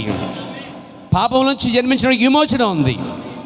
యేసుక్రీస్తు నామము పైకి లేవనెత్తుతుంది. యేసుక్రీస్తు నామము శపించబడిన వారిని దీవిస్తూ ఉంది, విడిపిస్తూ ఉంది. పేరా దేవుడికి స్తోత్రం కలిగాక. ప్రవక్త అంటున్నాడు, ఆ చిన్నపిల్లడు పుట్టిన తర్వాత మీకు తెలుసా 9-8 సంవత్సరాలు వచ్చేసరికి ఆ బిడ్డకి తల్లి చనిపోయింది, తండ్రి చనిపోయాడు. ఇప్పుడు అతనికి తల్లి లేదు, తండ్రి లేదు, ఇద్దరు లేరండి, అనాథ అయిపోయాడు. Praise the lord. నేను చెప్పేది ఏంటంటే, ఒకవేళ తల్లి లేదా నువ్వు అనాథ కాదు, తల్లి అయినా మనిషి కానీ నేను నిన్ను మరవను అన్నాడండి. ఒకవేళ తండ్రి లేడా నువ్వు మరవద్దు, వారైనా మనుషులు కానీ నేను మరవను, నిన్ను విడవనని చెప్పాడండి ఆయన. ఆయనే తల్లి, ఆయనే తండ్రిగా ఉన్నాడు. ఒకవేళ భర్త లేడా ఆయనే నీకు ఆత్మీయ భర్తగా ఉన్నాడు. ఒకవేళ భార్య లేదా ఆయన నీకు ఓదార్చిచ్చేవాడు, ఆదరించేవాడుగా ఉన్నాడు. ఈ భూమి మీద నీకు ఎవరు లేకపోయినా, నువ్వు ఒంటరిగా ఉన్నట్లయితే, నీ చుట్టూ ఏది లేకపోయేది, ఎవరు లేకపోయినా, ఒంటరైనా పర్లేదు, కానీ ఆయన నీ వెనుకున్నాడు. యోహాను వెనుక దేవుడే ఉన్నాడు తెలుసా. యోహాను పరలోకం నుంచి పంపబడినటువంటి వ్యక్తి అయి ఉన్నాడు. దేవుని చేత పంపబడినవాడట అతడు. ఒక ఉద్దేశం కొరకు దేవుని రాజ్యాన్ని అతడు పునరుద్ధరించడానికి, దేవుని రాజ్యాన్ని ప్రజలను జన్మింపచేయడానికి దేవుని పక్షాన వెళ్ళాడట అండి. చిన్న బాలుడు, 9-8 సంవత్సరాలు వచ్చాయి. తండ్రి చనిపోయింది, తల్లి చనిపోయింది, అనాథ అయిపోయాడు, ఎవరు పట్టించుకోవట్లేదు. ఆ చిన్న వయసులోనే అతడు అరణ్యంలోకి వెళ్ళిపోయాడంట. అరణ్యంలోనే ఎదిగాడట, అరణ్యంలోనే తిరిగాడట, అరణ్యంలో జీవించాడట, అరణ్యంలోనే పెద్దవాడే వరకు అరణ్యవాసిగా ఉన్నాడండి. దేవునికి స్తోత్రం కలిగాక, దేవునికి మహిమ కలిగాక. గాబ్రియేలుతో చెప్పింది జకర్యాతో, ఇతడు ఏలియా ఆత్మ గలవాడు, ఏలియాకి శక్తియు ఈయన వెనుకుంటుంది, యేసుక్రీస్తుకి ముందుగా వెళ్ళేవాడుగా ఉన్నాడు అని చెప్పాడు. ప్రభువుని మహిమ కలుగాక. ఇతడు దేవుని ఆత్మను తీసుకుపోయిందట. ప్రవక్త అన్నాడు, బాప్తిమిచ్చి యోహాను అతని పనిని తాను నిర్వర్తించుటకు చెల్లించుండెను. యోహాను ఒక చిన్న పిల్లవాడిగా ఉన్నప్పుడు, ఒక పిల్లవాడిగా ఉన్నప్పుడు అతని గురించి అంతగా రాయబడలేదు. అతని తండ్రి మంచివాడు, కానీ దేవునిపై అపనమ్మకం కలిగి ఉన్నాడు. ఈ చిన్న బిడ్డను ఎలిజబెత్ ద్వారా తెచ్చుటకు దేవుడు నిర్ణయించుకున్నాడు. చిన్న బిడ్డని ఎలిజబెత్ ద్వారా తీసుకురావడానికి దేవుడు నిర్ణయించుకున్నాడు. ఆ పని దేవుడు ఇంకెవరితో చేయించలేడు. ఆ పని ఎలిజబెత్నే దేవుడు తీసుకున్నాడు. ఇక్కడ ఎలిజబెత్ ద్వారా, గర్భము ద్వారానే యేసుక్రీస్తుకి 6 నెలలు ముందుగా పుట్టి, యేసు కంటే ముందుగా వచ్చి మార్గము సరళం చేయడానికి ఒక సేవకుడుగా, దేవుడు మనిషిగా దేవుడు అతను నిర్ణయించాడట. ఈ చిన్న బిడ్డను ఎలిజబెత్ ద్వారా తెచ్చుటకు దేవుడు నిర్ణయించుకునేను. దేవుడు ఫిక్స్ అయ్యాడట. దేవుడు నిర్ణయించుకున్నాడంటే ఆయన వద్దకు వెళ్ళి అయ్యా నీ నిర్ణయం మార్చుకో అని ఎవరు చెప్పలేరండి. ఆయన తన నిర్ణయాన్ని మార్చుకోడండి. ప్రభు నన్ను మహిమకొలుగాక. దేవుడు నిన్ను తీసుకురావడానికి ఏ తల్లిని వాడుకున్నాడో నువ్వు ఆ తల్లిని గౌరవించాలి, ప్రేమించాలి, రెస్పెక్ట్ ఇవ్వాలి. నువ్వు దేవుడు నిన్ను తీసుకురావడానికి ఆ రోజు ఏలి ఆత్మలను యొక్క బాప్తించం తీసుకురావడానికి దేవుడు ఎలిజబెత్ను వాడుకున్నాడు. ఎలిజబెత్ ద్వారా తీసుకురావడానికి నిర్ణయించాడు. అలాగే దేవుడు నీ తల్లి ద్వారా తీసుకురావడానికి దేవుడు నిర్ణయించాడు. నా తల్లి ద్వారా నేను తీసుకురావడానికి దేవుడు నిర్ణయించాడు. ఒక పని కొరకు దేవుడు తీసుకుని వచ్చాడు. నీ తల్లి ద్వారా దేవుడు తీసుకుని వచ్చాడు. అందుకే నీ తల్లిని గౌరవించు, పోషించు. ఎంతవరకు ఇవ్వాలంటే ఎంతవరకు మర్యాద ఇవ్వాలి అంతవరకు మర్యాద ఇవ్వు నువ్వు. చాలామంది తల్లిని కొడతా ఉంటారు, తిడుతూ ఉంటారు, మాటలు తోసేస్తూ ఉంటారు, అసలు పట్టించుకోరు, కనీసం తల్లితో మాట్లాడరు, తల్లి దగ్గరికి వెళ్ళి భోజనం పెట్టరు. ఏ రోజైనా నీ తల్లిని కూర్చుని మాట్లాడావా? మాట్లాడకపోతే కూర్చుని మాట్లాడు. ఏ రోజైనా తల్లితో కాసేపు కూర్చుని ఆమె మనసులో ఏముందో అడిగి తెలుసుకున్నావా? అడిగి తెలుసుకో. ఏ రోజైనా నీ తల్లికి టిఫిన్ చేసి పెట్టావా? నీ తల్లికి ఏ రోజున అన్నం వండి పెట్టావా? నీ తల్లికి నువ్వు రుణపడి ఉన్నావు తెలుసా? నువ్వు నీ తల్లికి చేసే సేవ ఎంతో ఉంది, చేయి. ప్రవర్తనాడు అక్కడ తల్లుల దినోత్సవం కోసం మాట్లాడుతున్నప్పుడు అంటాడు ఆయన, నీ తల్లిని దేవుడు నీకు అనుగ్రహించాడు అంటాడండి. Praise the lord. నీ విలువకు రావడానికి ఆమె గర్భం ధరించిన కారణము, నేను తీసుకురావడానికి నీ దేవుడు నీ తల్లి గర్భాన్ని వాడుకున్నాడు అంటాడండి. కాబట్టి ఆమెను గౌరవించాలట. నీ తల్లిని, నీ తండ్రిని, ఈ సంఘానికి వచ్చే విశ్వాసాలైనండి, మీ తల్లిని తండ్రిని విడిచిపెట్టకండి. మీ తల్లిని తండ్రిని గౌరవించండి. మరి చెడ్డోలో మంచోలో లోకస్తులో తర్వాత విషయం, బట్ నువ్వు ఈ భూమి మీద రావడానికి కారకులు వారే. అందుకే బైబిల్ చెప్తుంది, ఆజ్ఞలో ఒక ఆజ్ఞ, నీ తల్లిదండ్రులను నువ్వు సన్మానించుము. నీ తల్లిని తండ్రిని ఎప్పుడైతే గౌరవించి మాట లోబడి చక్క వాళ్ళు గౌరవిస్తావో, నువ్వు చిన్నప్పుడు నీ తండ్రి ఎలా చూసుకున్నాడో నువ్వు వృద్ధాప్యంలో నీ తల్లిని అలా చూసుకుంటే ఒక కృతజ్ఞత అది. ఎందుకంటే ఒకసారి ఒక కార్యం చెబుతున్నాను నేను. దాంట్లో వృద్ధుడు చాలా వృద్ధాప్యంలో ఉన్నాడు. హాల్లో కూర్చున్నాడు. ఉదయాన్న 9 టైంకి హాల్లో కూర్చున్నప్పుడు ఆ గోడ మీదకి కాకి వచ్చిందట. ఆ కొడుకుని పిలిచి ఆ వృద్ధుడు, నాయనా అదేంట్రా, అది నాకు కనిపిస్తుంది, ఏదో ఉందిరా అన్నాడట. అక్కడ నాయనా అది కాకి అన్నాడట. మళ్ళీ 5 నిమిషాలు ఆగి మళ్ళీ పిలిచాడట, ఒరే అది ఏంట్రా అని అడిగాట. మళ్ళీ కాకి అన్నాడట. మళ్ళీ పిలిచాడట, ఒరే అది ఏంట్రా అని అడిగాట. చెప్పాను కదా, ఎన్నిసార్లు చెప్పాను అని ఇసుకున్నాడట. కాకని చెప్పాను కదా. 3 సార్లు ఇసుకుపోయాడట. 4 సార్లు మళ్ళీ పిలిచాడు. అదేంటంటే కోప్పడుతున్నాడట అండి తండ్రి మీద. అప్పుడు తండ్రి అన్నాడు, ఇక్కడ కూర్చో, ఒక్కసారి కూర్చో అని చెప్పి ఆవేశపడుతూ నడుచుకుంటూ తన గదిలోకి వెళ్ళి ఒక డైరీ తీసుకొచ్చాడు. డైరీ ఓపెన్ చేసాడట. ఒకసారి చదువు అన్నాడట. తను రాసుకున్నాడు.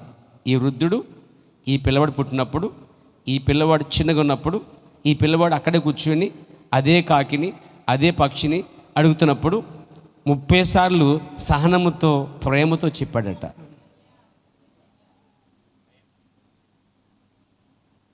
నా కుమారుడు ఆ చిన్న వయసులో ఇదేంటి అన్నప్పుడు 30 సార్లు సహనముతో ప్రేమతో ఇష్టంగా చెప్పాను అని రాసుకున్నాడు. దాన్ని చదివి అతడు ఏడ్చాడంటాడు. అతడు, నన్ను క్షమించు తండ్రి, నీ ఎడలైన నా చిన్నప్పుడు నువ్వు ఎంత సహనంతో నాకు సమాధానం చెప్పావు, ఇప్పుడు నువ్వు కూడా నాకు దృష్టిలో అంతే చిన్నపిల్లవాడివి. అందుకే తల్లిదండ్రులు పెద్దవాళ్ళే తోడుకొలితే చిన్నపిల్లలు అయిపోతారండి, ఏడిపించేస్తారు కూడా. చిన్నప్పుడు ఏ చేష్టలు అయితే నువ్వు చేశావో అవే చేష్టలు, అదే విధానం మరొకసారి నీ కళ్ళ ముందు నీ తల్లిదండ్రులు కనిపిస్తారు. గతాన్ని మర్చిపోవద్దు. నువ్వు దిగంబరిగా ఉన్నప్పుడు బట్టలు వేశారు, నీ దిగంబరిగా ఉన్నప్పుడు నీకు సేవ చేశారు. అప్పుడు వాళ్ళు ఇసుకుపోలేదే, వాళ్ళు తోసేయలేదే, వాళ్ళు నెట్టేయలేదే.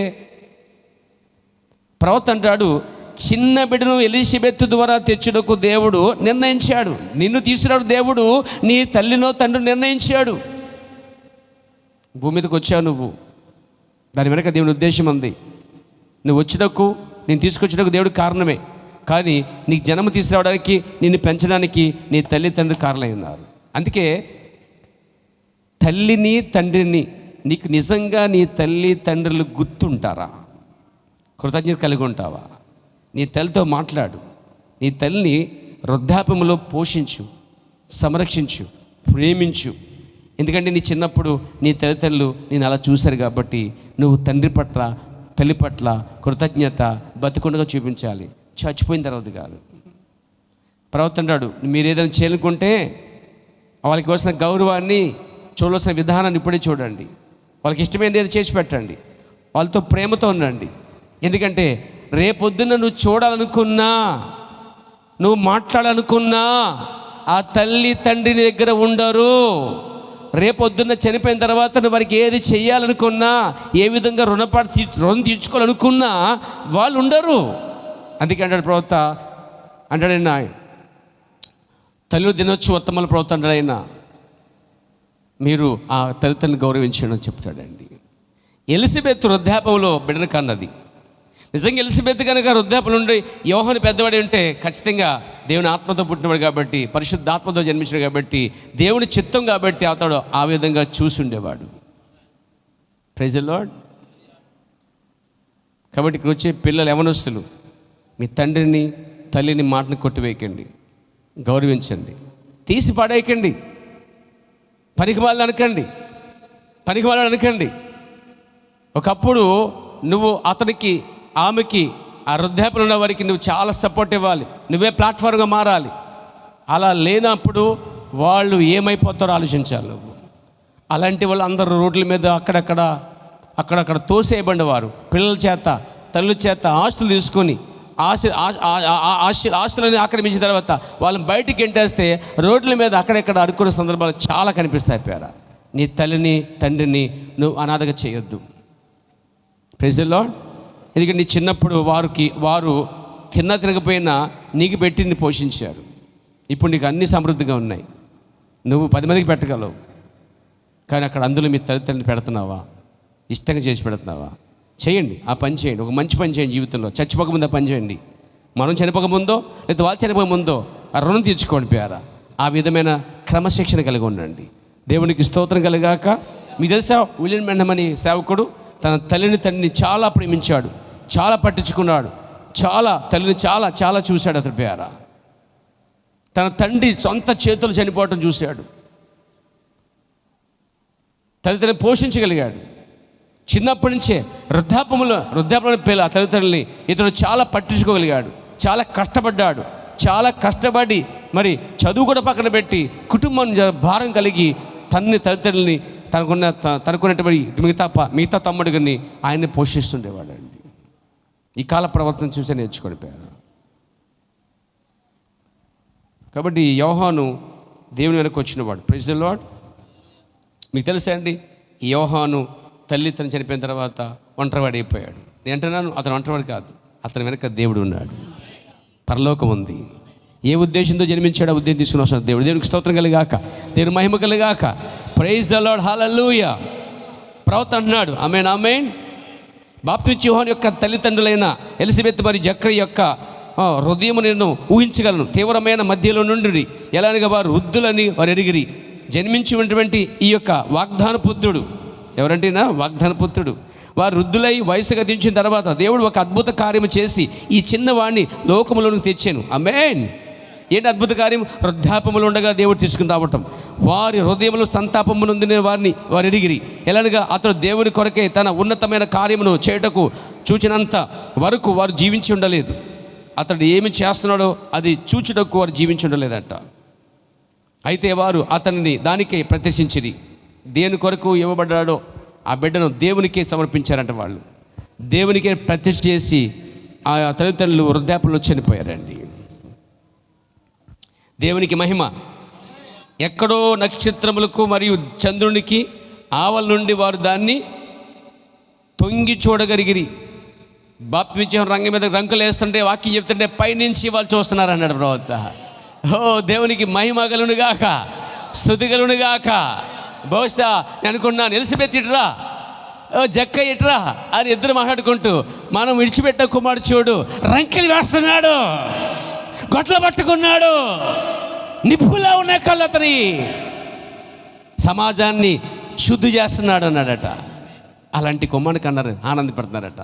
ప్రవక్త అన్నాడు, వారు దాన్ని తొంగి చూడగలిగిరి. ఎక్కడో నక్షత్రముల పైన చంద్రునికి ఆవలన వారు దాన్ని తొంగి చూడగలిగిరి. వారు ఈ చిన్న బాలుని ఎన్నటికీ చూడలేకపోయేది. వారు మృతి పొందిరి. వారు అతని చిన్న బాలునిగా ఉన్నప్పుడే మృతి చెందితిరి. ఒక యవనుడిగా, ఒక బాలుడిగా అతడు తన గృహమును విడిచి అరణ్యంలోనికి వెళ్ళిపోయాను. అక్కడ అతను దేవుని శక్తి క్రింద పెంచబడెను. ఒక తల్లి తండ్రి సంరక్షణ బిడ్డ, ఒక తల్లి తండ్రి యొక్క సంరక్షణ వస్తున్న బిడ్డ ఎక్కడ ఉండదు తెలుసా అండి? ప్రవక్త అన్నాడు, దేవుని శక్తి కింద పెంచబడినాడండి. నేను దాన్ని అనర్జ చేసుకున్నాను. ప్రవక్త చెప్పిన మాట, దేవుని శక్తి కింద పెంచబడ్డాడండి అతడు. Praise the lord. నీకు తల్లి లేదా, తండ్రి లేడా, అయినా సరే దేవుని శక్తి కింద ఉండు. దేవుని శక్తి కింద పెంచబడతావు. దేవుడు ఇక్కడ మన జన్మ ఊరికే కాదండి, మనం బతుకున్నాం. ఈ జన్మ దేవుడు మన పట్ల ఏదో ఒక పని కోసం నిర్ణయించాడు. అది ఆయన మహిమ కొరకు, ఆయన రాజ్యం కొరకు, ఆయన చిత్తం కొరకు. దేవునికి స్తోత్రం కలుగాక. దేవుని శక్తి కింద పెంచబడెను.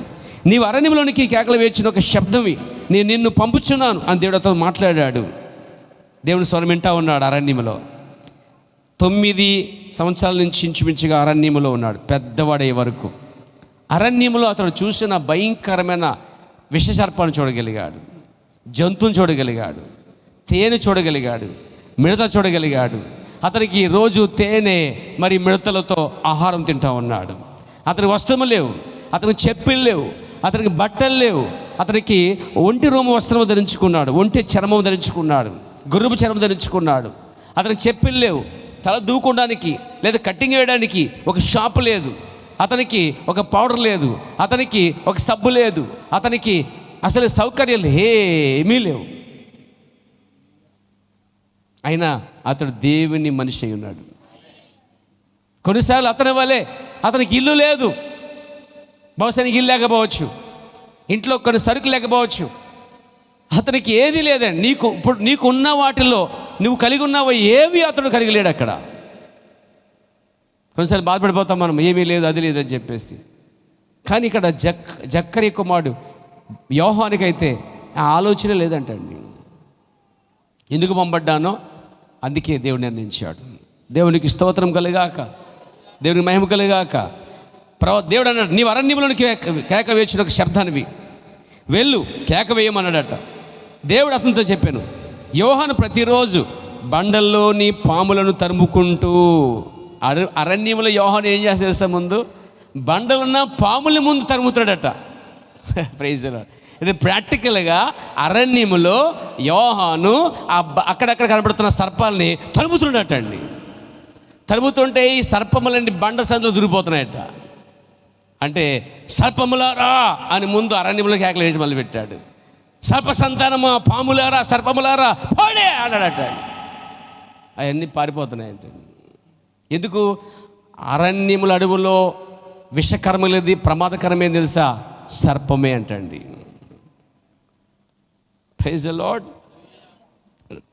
యోహాను త్రావలో బండల్లోని పాములను తరుముకుంటూ రాళ్లతో కొట్టుచు ఏ విధముగా ఎదురు చూచి ఉండేనో, ప్రైజ్ ది లార్డ్, నేను ఊహించగలను, నేను చూడగలను. ఆయన్ని ఈయన చూస్తున్నాడండి. ఈయన చెప్తుంటే నేను చూస్తున్నాను, నేను చెప్తుంటే మీరు చూస్తున్నారు. చూడలేదా? నేను చూడగలుగుతున్నా. బండల్లో సందుల్లో ఒక కర్ర పట్టుకుని, రాయి పట్టుకుని పాములు తరిమి కొడుతున్నాడండి. దేవుడంట అరణ్యంలో ట్రైనింగ్ ఇచ్చాడట అతనికి. అరణ్యంలో తర్పిదిచ్చాడట. రాజీ పన్నవాడిగా ఉన్నాడట. గొడ్ల పట్టుకున్నాడట, చూస్తున్నాడట. ఆ గొడ్డలు తీసుకుని ఏం చేస్తా, గొడ్డలు దేనికి ఉపయోగిస్తానో చూశాడట. అరణ్యంలో ఎవరో వచ్చి గొడ్డలు పట్టుకుని ఆ ఎండిన యొక్క మొక్కల్ని, ఎండిన చెట్లని నరుక్కుని ఆ పొలం తీసుకెళ్ళి మంట వేస్తాను చూశాడట అండి. సబ్జెక్ట్ అంతా అక్కడ ఆయన దొరికేసిందండి. అరణ్యంలోని దేవుడు ప్రకృతిలోనే బైబిల్ దాచిపెట్టాడు అతనికి. ప్రభు నన్ను మహిమ కలుగాక, స్తుతి కలుగాక, సర్పాన్ని చూడగలిగాడు, గొడ్డను చూడగలిగాడు, ఫలించిన చెట్టు నరికితే దాన్ని ఎలా ఏ విధంగా కాల్చేస్తున్న దాన్ని చూడగలిగాడు, ఫలించే చెట్టును చూడగలిగాడు, ఫలించిన చెట్టులు, ఫలము లేని చెట్టులు, ఫలమున్న చెట్లు చూడగలిగాడు. మొత్తం సబ్జెక్ట్ అంతా అరణ్యంలోనే దేవుడు ఆయన ఇచ్చేసాడండి. Praise the lord. ఆ గొడ్డెట్టువు దాన్ని తీసుకున్నాడు, భుజాన్ని వేసుకున్నాడు. ఈయన ప్రసంగుడని ఎవరు నమ్ముతారా? ఆయన ఆ రోజు బోధకుడండి. షూటు బూట్లు ఆయన బోధకుడు, బ్రష్ చేయని బోధకుడు, సబ్బు వాడని, కండవాడని, సరైనటువంటి ఆహార వసతులు లేనటువంటి ఒక సేవకుడు. దేవుని చేత పంపడం నమ్మగలరా? దేవునికి స్తోత్రం కలుగుగాక. వెనకలే బ్యాక్గ్రౌండ్ లేనివాడు, ఎవరితో సహవాసం లేనివాడు, ఒంటరివాడు, దేవుడే అతను అభిషేకిస్తున్నాడండి. ఓ దేవునికి మహిమ కలుగాక, దేవునికి స్తుతి కలుగాక. కేకలు వేసుకుంటాడట. ఆమేన్, ఆమేన్, ఆమేన్. యోహాను, నీవు దేని కొరకు ఎదురు చూస్తున్నావు? నేను కేవలం ఆయన ఆజ్ఞకై ఎదురు చూస్తున్నాను అన్నట. అయితే సర్పములారా మార్గము తొలగండి. ఆయన అరణ్యంలోంచి రావడానికి సర్పాలు చెప్తున్నాడు. సర్పములారా తప్పండి, మార్గము సరళం చేయండి, అడ్డుగా ఉండొద్దు అసలే అని గద్దించుకుంటూ వస్తున్నట. దేవునికి స్తోత్రం కలుగాక. సర్పములారా మార్గము తొలగండి, దారి తప్పుకోండి, దారి ఇవ్వండి అనగానే అవి బండ సందులోకి పారిపోవును. ఆ కారణము చేతనే పరిసయ్యులు వచ్చినప్పుడు, ఓ సర్ప సంతానమా బండల్లోనికి పారిపోండి అని చెప్పాడట. దేవునికి స్తోత్రం కలుగాక. అక్కడ ఫుల్ ట్రైనింగ్ పొందాడండి, ఫుల్ ఫామ్ అయి ఉన్నాడు ఆత్మతోటి. ఆమేన్, ఆమేన్. ఎవడికి భయపడక్కర్లేదు, ఎవడి కింద లేడు అతను. ఆయన కింద దేవుడు తప్ప మరొక పరిచయం లేడు, యాజకుడు లేడు, హై ప్రీస్ట్ లేడు, లో ప్రీస్ట్ లేడు, ఏ హై ప్రీస్ట్ లేడు, దేవుడిస్తాం, ఏ యాజకుడు లేడు, ఏ ప్రధాన యాజకుడు లేడండి. అతను కంట్రోల్ చేసేవాడు ఏ వ్యక్తి, ఏ మనిషి లేడండి. దేవునికి స్తోత్రం కలుగాక, దేవునికి మహిమ కలుగాక. అతను ఆపేవాడు అక్కడ లేడండి. ఇది ఎందుకు అలా చెప్తానని చెప్పేవాడు లేడండి. ఎవరు లేడు, ఒకే ఒక్కడు ఆయన నడిపిస్తున్నాడండి. One army. దేవుడికి స్తోత్రం కలుగాక. అతను గుంపుతో లేడు. ఆమేన్, ఆమేన్. ఆయన వచ్చి, శాస్త్రులారా, పరిసయ్యులారా, నేను సేవ చేద్దాం అనుకుంటున్నాను, నాకు ఎవరు లేరు, నాకు సపోర్ట్ ఇస్తారా, నేను మీతో ఉంటాను అని వాళ్ళతో ఏనాడు సంప్రదింపు చేయలేదంట అతడు. ఎలాంటి సేవకుడండి? ఇలాంటి వాడిని సేవకుడు అని గౌరవించవచ్చా? ఇలాంటి వాడిని చేర్చుకోవచ్చా? కానీ మనం ఏం చేస్తామంటే, వెనకాల పెద్ద గుంపు ఉంటే ఆయన ఒక పాస్టర్ గారు, గుర్తించడానికి ఐడి కార్డు ఉండాలి, ఆయనకి పెద్ద సర్టిఫికెట్ ఉంటే, పెద్ద పేరుంటే, బెంచ్ కారు ఉంటే, విమానంలో దిగుతుంటే, అబ్బో మా పాస్టర్ గారు కింద ఉన్నాడు, అసలు మా పాస్టర్ కింద ఉన్నాడండి, పైనే ఉంటాడు. అవునండి, పైనే ఉంటాడు, ఇప్పుడు కిందకు రాడు అని వీళ్ళ సంగతి చెప్పుకుంటాం. మా పాస్టర్ ఇల్లు చూసావా, అత్యంత ప్రశాంత భవనం అంత ఉంటుంది, మరి ఏమనుకుంటున్నాం. మా పాస్టర్ సంఘం చూసావా, ఎంత పొడుగు అంత వెడల్పు. మరి బాప్తించిన సంఘం మీద అక్కడ ఎక్కడుంది సంఘం? ఆయన ఆత్మతో నింపడలేదా? ఆయన వెనక దేవుడు లేడా? ఆయన అంబాసిడర్ అంటే ఈ రాజ్యం వెనక ఒక వారధిగా వస్తూ ఉన్నాడు, రాయబారిగా వస్తూ ఉన్నాడు. దేవునికి స్తోత్రం కలుగాక. పైగా అతల్లో ఉన్నది ఏలి ఆత్మ. ఏలి వాళ్ళ రెక్కలు వేస్తున్నాడు. దేవునికి స్తోత్రం కలుగాక. గొడ్ల పట్టుకుని మొట్టమొదటి నిలబడి, అరణ్యంలో నిలబడి, ఆ యొక్క మురుగు కాలం నిలబడి, సర్పసంతములారా దేవుని రాజ్యం వచ్చుచున్నది, మరమ స్పందన అన్నట్టండి.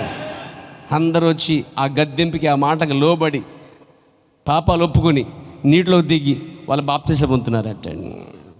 అయ్యా మేము ఇలా చేస్తున్నామయ్యా, అలా చేస్తున్నామయ్యా, ఇలా చేస్తున్నామంటే మీకు ఇవ్వబడిన జీవితంగా ఎక్కువ తీసుకోవద్దని చెప్పాడట ఈయన. లంచాంజలికి వెళ్ళకడని చెప్పాడట, అక్రసముకి వెళ్ళకడని చెప్పాడట. దేవుడికి స్తోత్రం కలుగాక. ఇలా చెప్పుకుంటూ వచ్చి వాళ్ళు బలపరుస్తూ బాప్తిజం ఇచ్చుకోపోతున్నాడండి. ఆమేన్, ఆమేన్, ఆమేన్. ప్రవక్త అంటున్నాడు ఇక్కడ, ఏలియా తను తాను తగ్గించుకుని దేవుని వాక్యముతో నిలిచి ఉన్నందువలన, ఏమన్నాడు? ఏలియా, పాత నిబంధనలో ఏలియా తను తాను తగ్గించుకుని దేవుని వాక్యముతో నిలిచి ఉన్నందువలన ఏలియా నుండి ఆ ఆత్మను తీసి అక్కడ నుండి 3 సార్లు మరలా పంపించుటకు దేవునికి ఇష్టమై ఉండేను. 3 సార్లు అదే ఏలియా, అదే ఏలియా ఆత్మ ఎలీషా మీద రెండోసారి, ఇప్పుడు ఎలీషా మీద ఉన్నది ఏలియా ఆత్మ మూడోసారి బాప్తిస్మ యోహాను మీద వచ్చినది. ఒక ఆత్మని 3 సార్లు వాడుకోవడం దేవునికి అతడు ఆ ఆత్మ చాలా ఇష్టపడిందంటండి. అంటాడు ఆయన దేవునికి ప్రీతిగా ఉండెను, ఆమేన్, మరియు ఆయన దాన్ని చేశాను, ఆమేన్, నిశ్చయముగా ఆయన చేశాను, ఆ విధముగా వచ్చాను. మరియు మలాకి 4 ప్రకారం కనపడి దినాల్లో మరలొక్కసారి దేవుడు 4వసారి ఈ ఏలి ఆత్మని వాడుకుంటాడు అని ఆల్రెడీ వాడబడుతున్న సమయంలో ఆయన చెప్పేశాడు. ఆయనే ఇల్లుని బంధమై ఉన్నాడు. దేవునికి స్తోత్రం కలిగాక. 4వసారి వాడుకుంటాడు చెప్తాడు, అంతేగాని ఆ 4వ వ్యక్తి నేనే అని చెప్పట్లే, కానీ వాక్యము ద్వారా గుర్తించడం సంఘాన్ని నేర్పించాడు అండి. దేవునికి స్తోత్రం కలుగాక, దేవుని మహిమ కలుగాక. ప్రైజ్ ది లార్డ్, హల్లెలూయా. చూడండి, ఈ బాప్తిమిచ్చి యోహాను కోసం ప్రవర్తన్నాడు. బాప్తిమిచ్చి యోహాను జన్మించడానికి ముందు 712 సంవత్సరాల క్రితమే, 712 సంవత్సరాల క్రితమే యెషయా అనే ప్రవక్త ఒకడు పుడతాడు, అరణ్యములో కేకలు వేస్తాడు, యెహోవాకు రాజ్య మార్గము సరళం చేస్తాడు, కరికైనవి సమముగా చేస్తాడు, ఎత్తైనవి సమానంగా చేస్తాడు, లోతైనవి పుడుస్తాడు, అన్నీ సరి చేస్తాడు, ఒకటి కేక వేసుకుంటూ వస్తాడని యెషయా ప్రవచించాడటండి. అంటే ఇతని కోసం యెషయా గ్రంథంలో రాయబడింది, పుట్టక ముందు రాయబడింది. యెషయా గ్రంథము 40 అధ్యాయము 3, 4, 5 వచనాలు చదువుతాం పేరు తొందరగా, సమయం లేదు. ఏమేన్ ఆలకించండి. అడుగులో ఒకటి ప్రకటిస్తున్నాడు. ఏమని ప్రకటిస్తున్నాడు? ఎట్లా అరగంటే ఏమని ప్రకటిస్తున్నాడు? ఏమని ప్రకటిస్తున్నాడు? అరణ్యములో యెహోవాకు మార్గము సిద్ధపరచుటకు, ఎడారిలో నా దేవుని రాజ్య మార్గము సరళం చేయడకు, ప్రతి లోయ అంటే లోయ ఉన్నదాన్ని ఏం చేస్తాడైనా కింద పడినవారిని, లోపల ఉన్న వారిని పైకి లేవనెత్తువాడిగా ఉన్నాడు.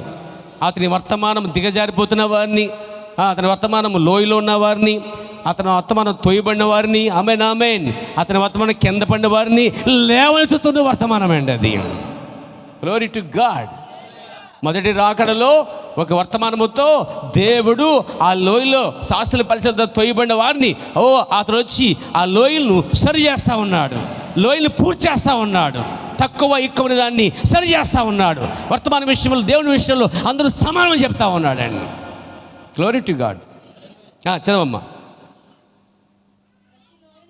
ప్రతి లోయను ఎత్తి చేస్తున్నాడు. ప్రతి పర్వతం అంటే పర్వతం అంటే ఏంటి తెలుసా? ప్రయాణానికి అడ్డుగా ఉంటే, ఈ పర్వతాల ప్రయాణానికి అడ్డుగా ఉంటే, అక్కడెక్కడో వేరే దేశం నేను విన్నాను, అతని పేరు మర్చిపోయిన పేరు, తన భార్య చనిపోయిందనమాట. చనిపోయిందంటే హాస్పిటల్ తీసుకెళ్ళడానికి ఆ కొండ చుట్టూ వెళ్ళాలి. ఆ పెద్ద కొండ చుట్టూ దాటడానికి అతనికి తన భార్యను తీసుకెళ్ళినప్పుడు చచ్చిపోయింది అనమాట. ఇలాంటి పరిస్థితి ఎవరికి రాకూడదని చెప్పేసి ఆ వ్యక్తి తన భార్య చనిపోయిన తర్వాత ఆ వ్యక్తి చిన్న శానము ఒక సుత్తు పట్టుకుని వెళ్ళి ఆ పెద్ద పర్వతాన్ని రోజు కొడత మొదలు పెట్టాడటండి. అందరూ అనుకున్నారు పిచ్చోడు భార్య చచ్చిపోయింది కదా, ఇతను ఏం చేస్తాడో తెలియదు, పిచ్చోడిక ఏదో రాళ్ళు కొట్టుకుని అనుకున్నారు. పెద్ద పర్వతాన్ని కొన్ని సంవత్సరాల్లో అక్కడే ఉండి కొట్టి మొత్తం రహదారి చేసాడండి. రహదారి చేసేసాడండి. Praise the lord. ఇప్పుడు ఆ లోయలున్న ప్రజలు ఆ పర్వతము చుట్టేలు చచ్చిపోతారని చెప్పి, నా భార్య జరగకూడదని చెప్పేసి అతడు అక్కడే ఉండి కొన్ని సంవత్సరాలుగా కొట్టి మొత్తం మీద దారి అయితే ఏర్పాటు చేశాడండి.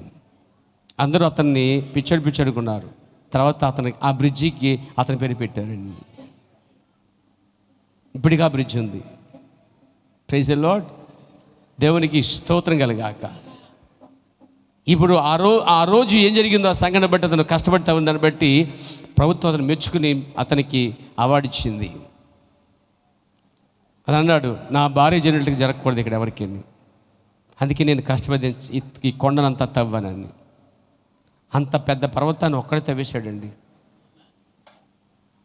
క్రేన్ లేకుండా, మనిషి సహాయం లేకుండా, జనమంతా పిచ్చివాడని పక్కన పెట్టేస్తే తన మనసులో ఒకటి ఉంది, నా భార్య వాళ్ళు ఎవరికి జరగకూడదు, నా కుటుంబ జనటికి జరగకూడదని చెప్పి దాన్ని రాత్రి పగలు తవ్వటం మొదలు పెట్టాడండి. అతని కష్టానికి ప్రతిఫలంగా ఇప్పటికీ అతని చరిత్ర ఉండిపోయింది, పేరు ఉండిపోయిందండి. దేవునికి స్తోత్రం కలిగాక. ఆ ఊరు వెళ్ళాలా రావాలంటే ఆ బిచ్చి దాటాలి, ఆ కొండ ఆ దాటి రావాలన్నమాట. ఇప్పటికి అతని పేరు చెప్పుకుని బతుకుతున్నారు పేరు.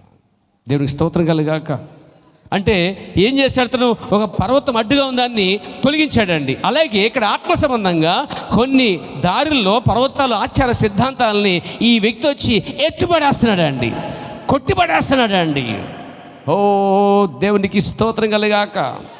చదవమ్మా. ప్రతి పర్వతమును, అంటే పర్వతాలు కొండలు ప్రయాణానికి అడ్డుగా ఉన్నప్పుడు ఎలాగైతే ఈ వ్యక్తి దాన్ని తవ్వి చేసి మార్గం వేశాడు, అదేవిధంగా బాప్తిస్మాన్ని కూడా ఆత్మీయంగా ఒక మార్గము స్థానం చేస్తున్నాడు. కొండల్ని పర్వతాల్ని పడగొడుతున్నాడు అండి. అంటే దేవునికి అడ్డుగా వచ్చిన కొండలు, నీ ప్రయాణానికి దేవునికి మధ్య పర్వతాలు. ఈ వర్తమానికుడు, ఈ మొదటి రాకలో వచ్చిన వర్తమానికుడు ఏలి ఆత్మ గలవాడు ఏం చేస్తున్నాడు? తునాతునగా చేస్తున్నాడు, తుత్తిమే చేస్తున్నాడు, మార్గము సరళం చేస్తున్నాడు. దేవునికి రావడానికి శాస్త్రుల పరిచయాలు మార్గాలు మూసేస్తున్నారు. ఈయన ఏం చేస్తాడు? ఆ మార్గాలు తెరుచుకుంటూ ఎవరినో ఒక్కరిని చూపించబోతున్నాడు, దేవుని చూపించబోతున్నాడు, మార్గం సరళేస్తున్నాడు. యెషయా అన్నాడు యెహోవాకు మార్గం అన్నాడు, యెహోవాకు మార్గం సరళం చేస్తున్నాడు. కానీ బాప్తిస్మా యోహాను వచ్చి రంగం మీదకి యేసుకు మార్గం సరళం చేశాడు. దాని అర్థము యెషయా చెప్పినట్టుగా ఆ యెహోవా యేసై ఉన్నాడు. ఏ యెహోవాకు మార్గము సరళం చేస్తానని చెప్పబడిందో ఆ ప్రవచనము యేసును నెరవేర్చబడింది. యేసే యెహోవా అని గొప్ప ప్రత్యక్ష బయలుపరచబడిందండి. ఆమేన్ ఆమేన్. దేవుని మహిమ కలుగాక, స్తుతి కలుగునుగాక. హల్లెలూయా. ఏం చేస్తాడు? కొండల్ని, అంటే మొదటి రాకలు వచ్చిన వర్తమానము కొండల్ని గోతుల్ని అట్లని కూడా సరి చేస్తుంది అన్నమాట. ఇంకా చదవండి. ఈ వర్తమానం ఏం చేస్తుందండి? బాప్తిస్మా యోహాను వర్తమానం ఏం చేస్తుందండి? మొదటి రాకలు వచ్చిన యోహాను ఏం చేస్తున్నాడు? వంకర సరి చేస్తున్నాడా? చెప్పండి సార్. ఆగండి. యోహానికి ఒక ప్రసంగం వేదికిచ్చారట. Praise the Lord. అతను ప్రిపేర్ అయ్యి వచ్చాడట. దేవుడు చెప్పాడు, ఇదిగో పలానా చోటికి వెళ్ళు, ఆ వర్తమానం వివాహము విడాకుల దాన్ని చెప్పు అని దేవుడు అతను మైండ్లో పడేసాడు. చూడకుండానే వెళ్ళిపోయాడు అక్కడికి. గుమ్మం దాకా వెళ్ళిపోయారు. అందరూ బాగానే ఉన్నారు. Praise the lord. రెండోసారి వచ్చాడు అక్కడికి ప్రసంగం చేయడానికి. మొదటిసారి ప్రసంగం అయిపోయింది, మెచ్చుకున్నారు, బాగుంది. రెండోసారి వెళ్ళేసరికి వాతావరణం మారిపోయింది. అక్కడ రాజు లేక ఫరో తన సొంత సహోదరుడైన పిలుపు భార్యని తెచ్చేసుకుని పక్కన భార్యగా కూర్చోబెట్టుకున్నాడు. దేవుని ఆత్మగా ఇతను బయలుపరిచింది. దాన్ని ఆ సమాజంలో ఆ వంకరతనాన్ని ఎవరు ఖండించట్లే. ఆ వంకర బుద్ధి, వంకర కార్యాలని సమర్థించుకుంటున్నారు తప్ప ఇది తప్పు, ఇది కరెక్ట్ కాదు, ఇది సరికాదని ఆ హేరోదుని కానీ ఎదిరించలేకపోతున్నారు. అందరూ భయపడి హేరోదు చేత లబ్ధి పొందుతున్నారు తప్ప హేరోదు తప్పుని ఖండించట్లేదండి వాళ్ళు. ఎందుకంటే హేరోదు రాజు, రాణి, వీళ్ళందరూ బానిసలు. డబ్బుకి పెట్టే తిండికి బానిసలైపోయారు. దానికే చూసుకున్నారు తప్ప రేపొద్దున అవసరం వస్తాడు కదా, రేపొద్దున అవసరం వస్తే కూడా డబ్బులు ఇస్తాడు కదా అని చూస్తారు తప్ప వాడు తప్పులో ఉన్నాడు, ఈ వంకరతను గద్దించాలని ఒక్కడు కూడా లేడు అక్కడ. అయితే ఈయన ఒకడు ఉన్నాడు, వంకరలు చేయడానికి, వంకర మార్గాల్లో తిన్నగా చేయడానికి దేవుడు కొత్త మనిషిని పంపించాడండి. ఆ రోజు ఈ రోజు కూడా దేవుడు అలాగే ఉన్నాడు. ప్రియారా, దేవునికి మహిమ కలుగాక. ఇక్కడ వంకర, దేవుడు చెప్పాడు అక్కడ వంకర ఉంది, నువ్వు వెళ్ళు, సుత్తి పట్టుకెళ్ళి ఆ వంకరని గట్టిగా కాల్చి తిన్నగా చేయనాడు అండి. Praise the lord. రాగానే ఎందుకు వచ్చావు? వంకర్ల సైడ్కి వచ్చాను, వంకర్లన్నీ ఇక్కడ ఉన్నాయంటాను. ఏ వంకరు? ఏదో వంకర ఉంది. ఇదిగో నిజంగా నువ్వు చెప్పిన వంకర ఉంది ఇక్కడ. మా అయ్యగారు ఫరో గారు, హేరోదు గారు ఇంకొక భార్య నించుకున్నాడు. దీన్ని మేము మనసులో ఉన్న ఏం అనలేకపోతున్నాం, మమ్మల్ని చంపేస్తాడని భయం వేస్తుంది.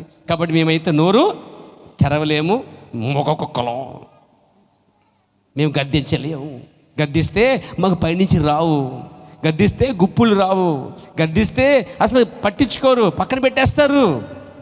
ఇవన్నీ ఎరిగిన వాళ్ళు పొగేటి మొదలు పెట్టారండి. అయ్యగారు, అమ్మగారు, ఫరో రాజు గారు, మీరు ఎవరితో ఉన్నా అందంగా ఉంటారండి, మీరు ఎవరితో ఉన్నా బాగున్నారు, మీరు అందరూ దీవించేస్తారు. ఏమని జీడి జోడి బాగుంది, చక్కగా ఉన్నారు, మీరు చిలకా గోరికలాగా ఉన్నారు, చక్క ప్రపంచంలో మంచి ఉన్నారని అందరూ దీవించేస్తున్నారు.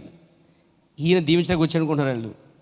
ఈ వంకరని వాళ్ళు ఎవరు చేయలేకపోతారు. కానీ ఒకడు వచ్చాడు అక్కడికి ఈలి ఆత్మగా వచ్చి డైరెక్ట్గా ప్రసంగం లేదు, డైరెక్ట్గా పాట అయితే తిన్నగా, ఏమన్నాడు, నువ్వు నీ పిలుపు భార్య అని, నీ సహోదరి పిలుపు భార్య అని ఉంచుకుంటా, పెళ్ళి కూడా లేదు ఉంచుకుంటాం. వెంటనే ఖండించాడు. వంకర సరి చేసిన వర్తమానం అండి అది. సర్పాన్ని సరి చేసిన వర్తమానం అండి.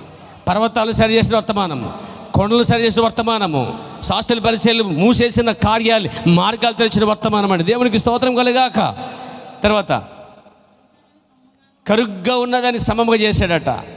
అంటే ఆ మొదటి రాకడలో ఆ కొండల్ని సరి చేశాడు, ఆ మొదటి రాకడలో పర్వతాలని అడ్డును తొలగించాడు, ఆ మొదటి రాకడ వర్తమానము అక్రమ సంతానమును ఖండించాడు, సర్పసంతని ఖండించాడు, విషకరమైన ఖండించాడు, ఆచారాన్ని ఖండించాడు. ప్రవర్తనాడు 6 నెలలే సేవ చేశాడట ఆయన. ఎన్ని నెలలండి? 6 నెలలు పరిచయం నిద్రపోకుండా ఉంచాడంటే ఆయన. రాత్రి మగళ్ళు రంకులేసాడంటండి అతడు. దేవునికి స్తోత్రం కలగాక. కళ్ళు అంట నిప్పులా ఉన్నాయటండి, ఆయన మాటలు తోటలా ఉన్నాయటండి. దేవునికి స్తోత్రం కలిగాక. చేతిలో గొడ్డలి, ఆమేన్. ఒక అడుగు మనిషిలా ఉన్నాడట. రండి మారు మనసు నిమిత్తం బాప్తిసం ఇస్తానట అండి.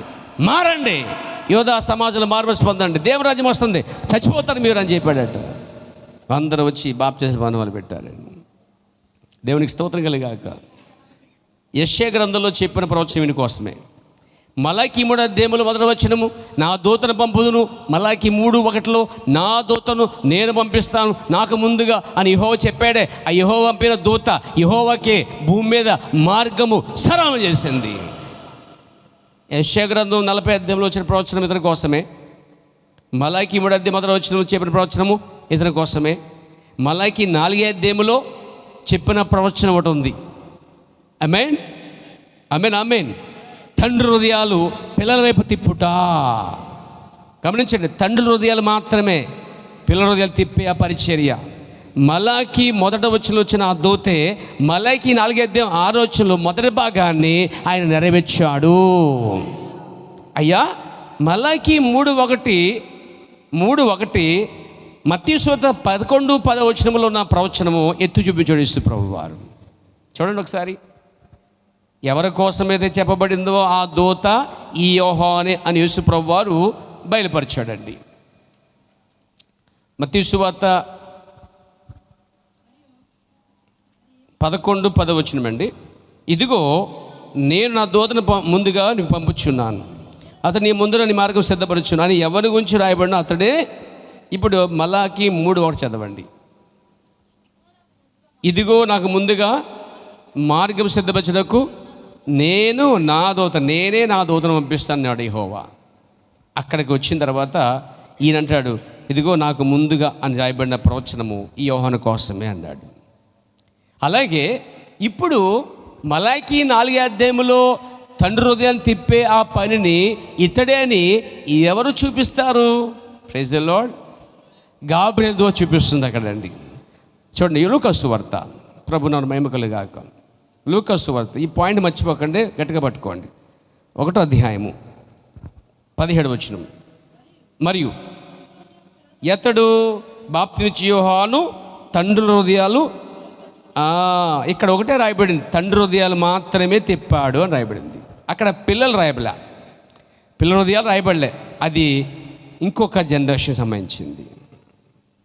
మలాకి 4:6 వచనంలో మొదటి భాగము తండ్రి హృదయాలను తిప్పే పరిచర్య ఈ యోహానే నెరవేర్చాడు.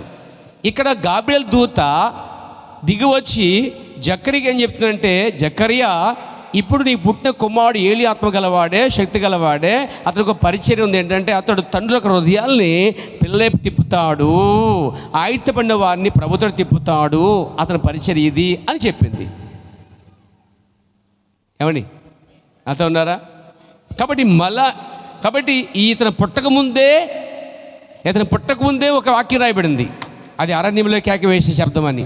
ఇతను పుట్టకముందే యెషయా చెప్పాడు. ఇతను పుట్టకముందే మలాకి 3వ అధ్యాయం చెప్పాడు. ఇతను పుట్టకముందే మలాకి 4:6 వచనంలో ప్రవచించిన ప్రవచనము ఇక్కడ కొత్త నిబంధనలో పుట్టకముందే చెప్పేస్తున్నాడు దూత, ఇదిగో అతడు ఈ పరిచయం చేస్తాడు. లేఖనం క్లియర్ అయింది మనకి ఇక్కడ. యెషయా 40:3 ప్రకారముగా యెషయా చెప్పినట్టుగా అక్కడ అంటే యోహాను వచ్చాడు. మలాకి 3:1 ప్రకారంగా యేసు కంటే ముందుగా వచ్చి మార్గం సిద్ధపరిచాడు.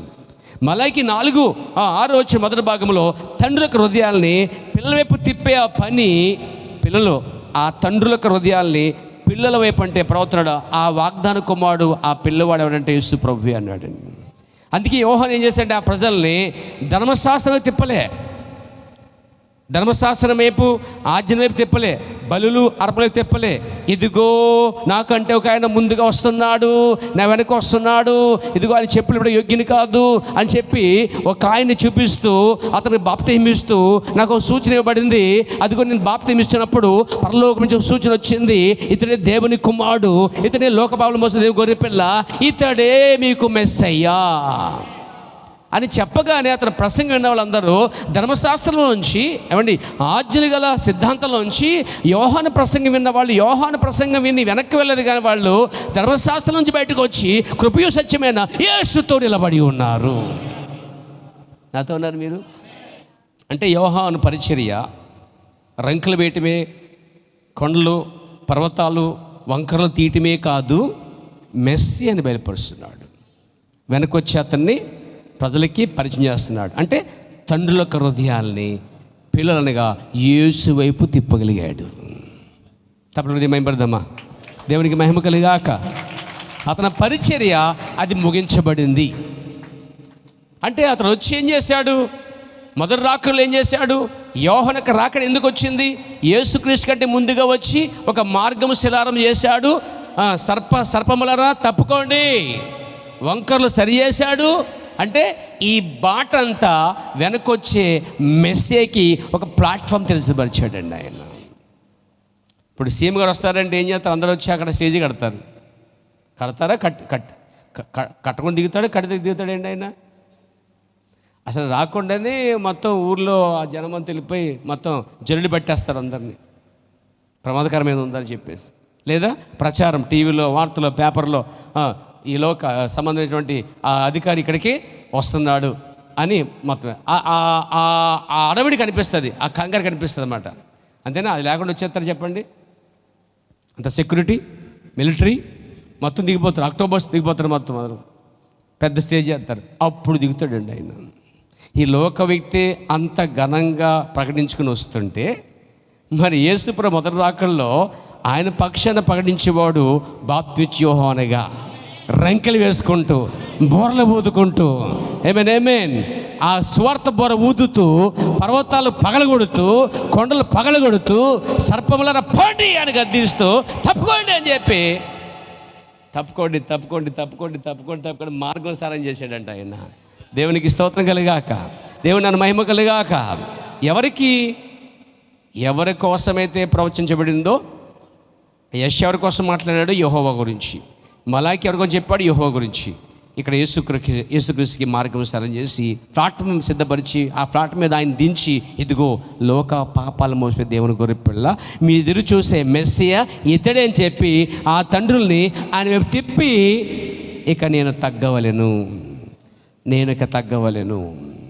సూర్యుడు వచ్చే ముందు నక్షత్రము, ఉదయకాల నక్షత్రం పెద్దగా కాంతినిస్తుంది. సూర్యుడు రాగానే ఆ నక్షత్రం ఎలా మరుగైపోద్దో ఈ నక్షత్రం బట్టి యోహాను కూడా తెర మీద నుంచి మరుగైపోతున్నాడు అన్నమాట. దేవునికి స్తోత్రం కలిగాక. కాబట్టి బాప్తిమిచ్చి యోహాను ఏలి ఆత్మ గలవాడేవండి. ఏమేన్ అతని మీద ఏలి ఆత్మ ఉంది కాబట్టి అతన్ని పరిశుద్ధాత్మ అరణ్యంలో తీసుకుపోయిందండి. ప్రైజ్ లార్డ్, దేవునికి మహిమ కలిగాక. అతనికి ఏలి ఆత్మ గలవాడు కాబట్టి అతని ఆత్మ అరణ్యం తీసుకుపోయిందటండి. Praise lord. చూడండి, ఏలి ఆత్మ ఎలీషా మీదకి వచ్చినప్పుడు ఏలి ఏమి చేసానో అతడు అదే చేశాను. బాప్తిస్మ యోహాను ఏలి ఆత్మతో వచ్చినప్పుడు అతడు అరణ్యవాసిగా ఉండెను, మిగతా ఇద్దరి వల్లే ఉండెను. ఆమేన్. ఏలియా చేసినట్లే అతడు చేశాను అన్నాడండి. ఏలియా అరణ్యవాసిగా ఉన్నాడు, ఎలీషా అరణ్యవాసిగా ఉన్నాడు. ఏలియా యెజ్బెల్ ఖండించాడు, ఎలీషా ఆ స్త్రీలు ఖండించాడు. బాప్తిస్మ యోహాను స్త్రీని ఖండించాడు, అరణ్యవాసిగా ఉన్నాడు, స్త్రీ ఖండించాడు, అక్రమ కార్యం ఖండించాడు, కొండల్ని, గోతుల్ని, గొప్పల్ని, కార్యాలని, వంకర మార్గాల్ని, కరుకు మార్గాల్ని అన్నీ సరిచేసి సర్పమును గద్దించి ఆ సర్పాలని కొండ లోతుకి పోయినప్పుడు, కనబడకుండా పోయినప్పుడు అప్పుడు యేసుక్రీస్తుని పరిచయం చేశాడండి. యోహాను యొక్క రాకడ ఒక ఉద్దేశంతో యేసు ప్రభువుని ముందుగా వచ్చి ఒక ప్లాట్ఫామ్ తయారు చేసి వారు ఎవరైతే తిరిగి చూస్తున్నాడో ఆ మెస్సియాని ఈయనే బలిపరిచి ఈయనే ప్రత్యక్షపరిచి రంగం మీద పరిచయం చేసి తండ్రిని తిప్పివేసి అతడు తన పరిచయం ముగించుకుని వెళ్ళిపోయాడండి. ఇది యోహాను యొక్క రాకడ. ఒక ఉద్దేశంతో దేవుడు అతను పంపించాడు. ఎవరిని ఎప్పుడు ఎలా పంపిస్తాడో, ఎవరిని జన్మింపజేస్తాడో దాని మనకి ఏమిటో మనం గెస్ చేయలేం, గుర్తించలేం. దేవుడు తన చిత్త ప్రకారంగానే సమస్తం చేస్తాడని నమ్మి విశ్వసించి ముందుకు వెళ్ళిపోవాలి. దేవుడు దీవించును గాక. లేచి నిలబడదామండి, లేచి పెడదాం అందరు కూడా. Praise the lord. దేవునికి స్తోత్రం కలుగును గాక, స్తుతి కలుగును గాక. అందరూ ఒకసారి చేతుల పైకి ఎత్తి ప్రభువుని స్తుతించుకుందామా? ఒక చిన్న స్తుతించుకుందామా? అందరూ చేతుల పైకి ఎత్తి హల్లెలూయా, హల్లెలూయా, స్తోత్రం, స్తోత్రం.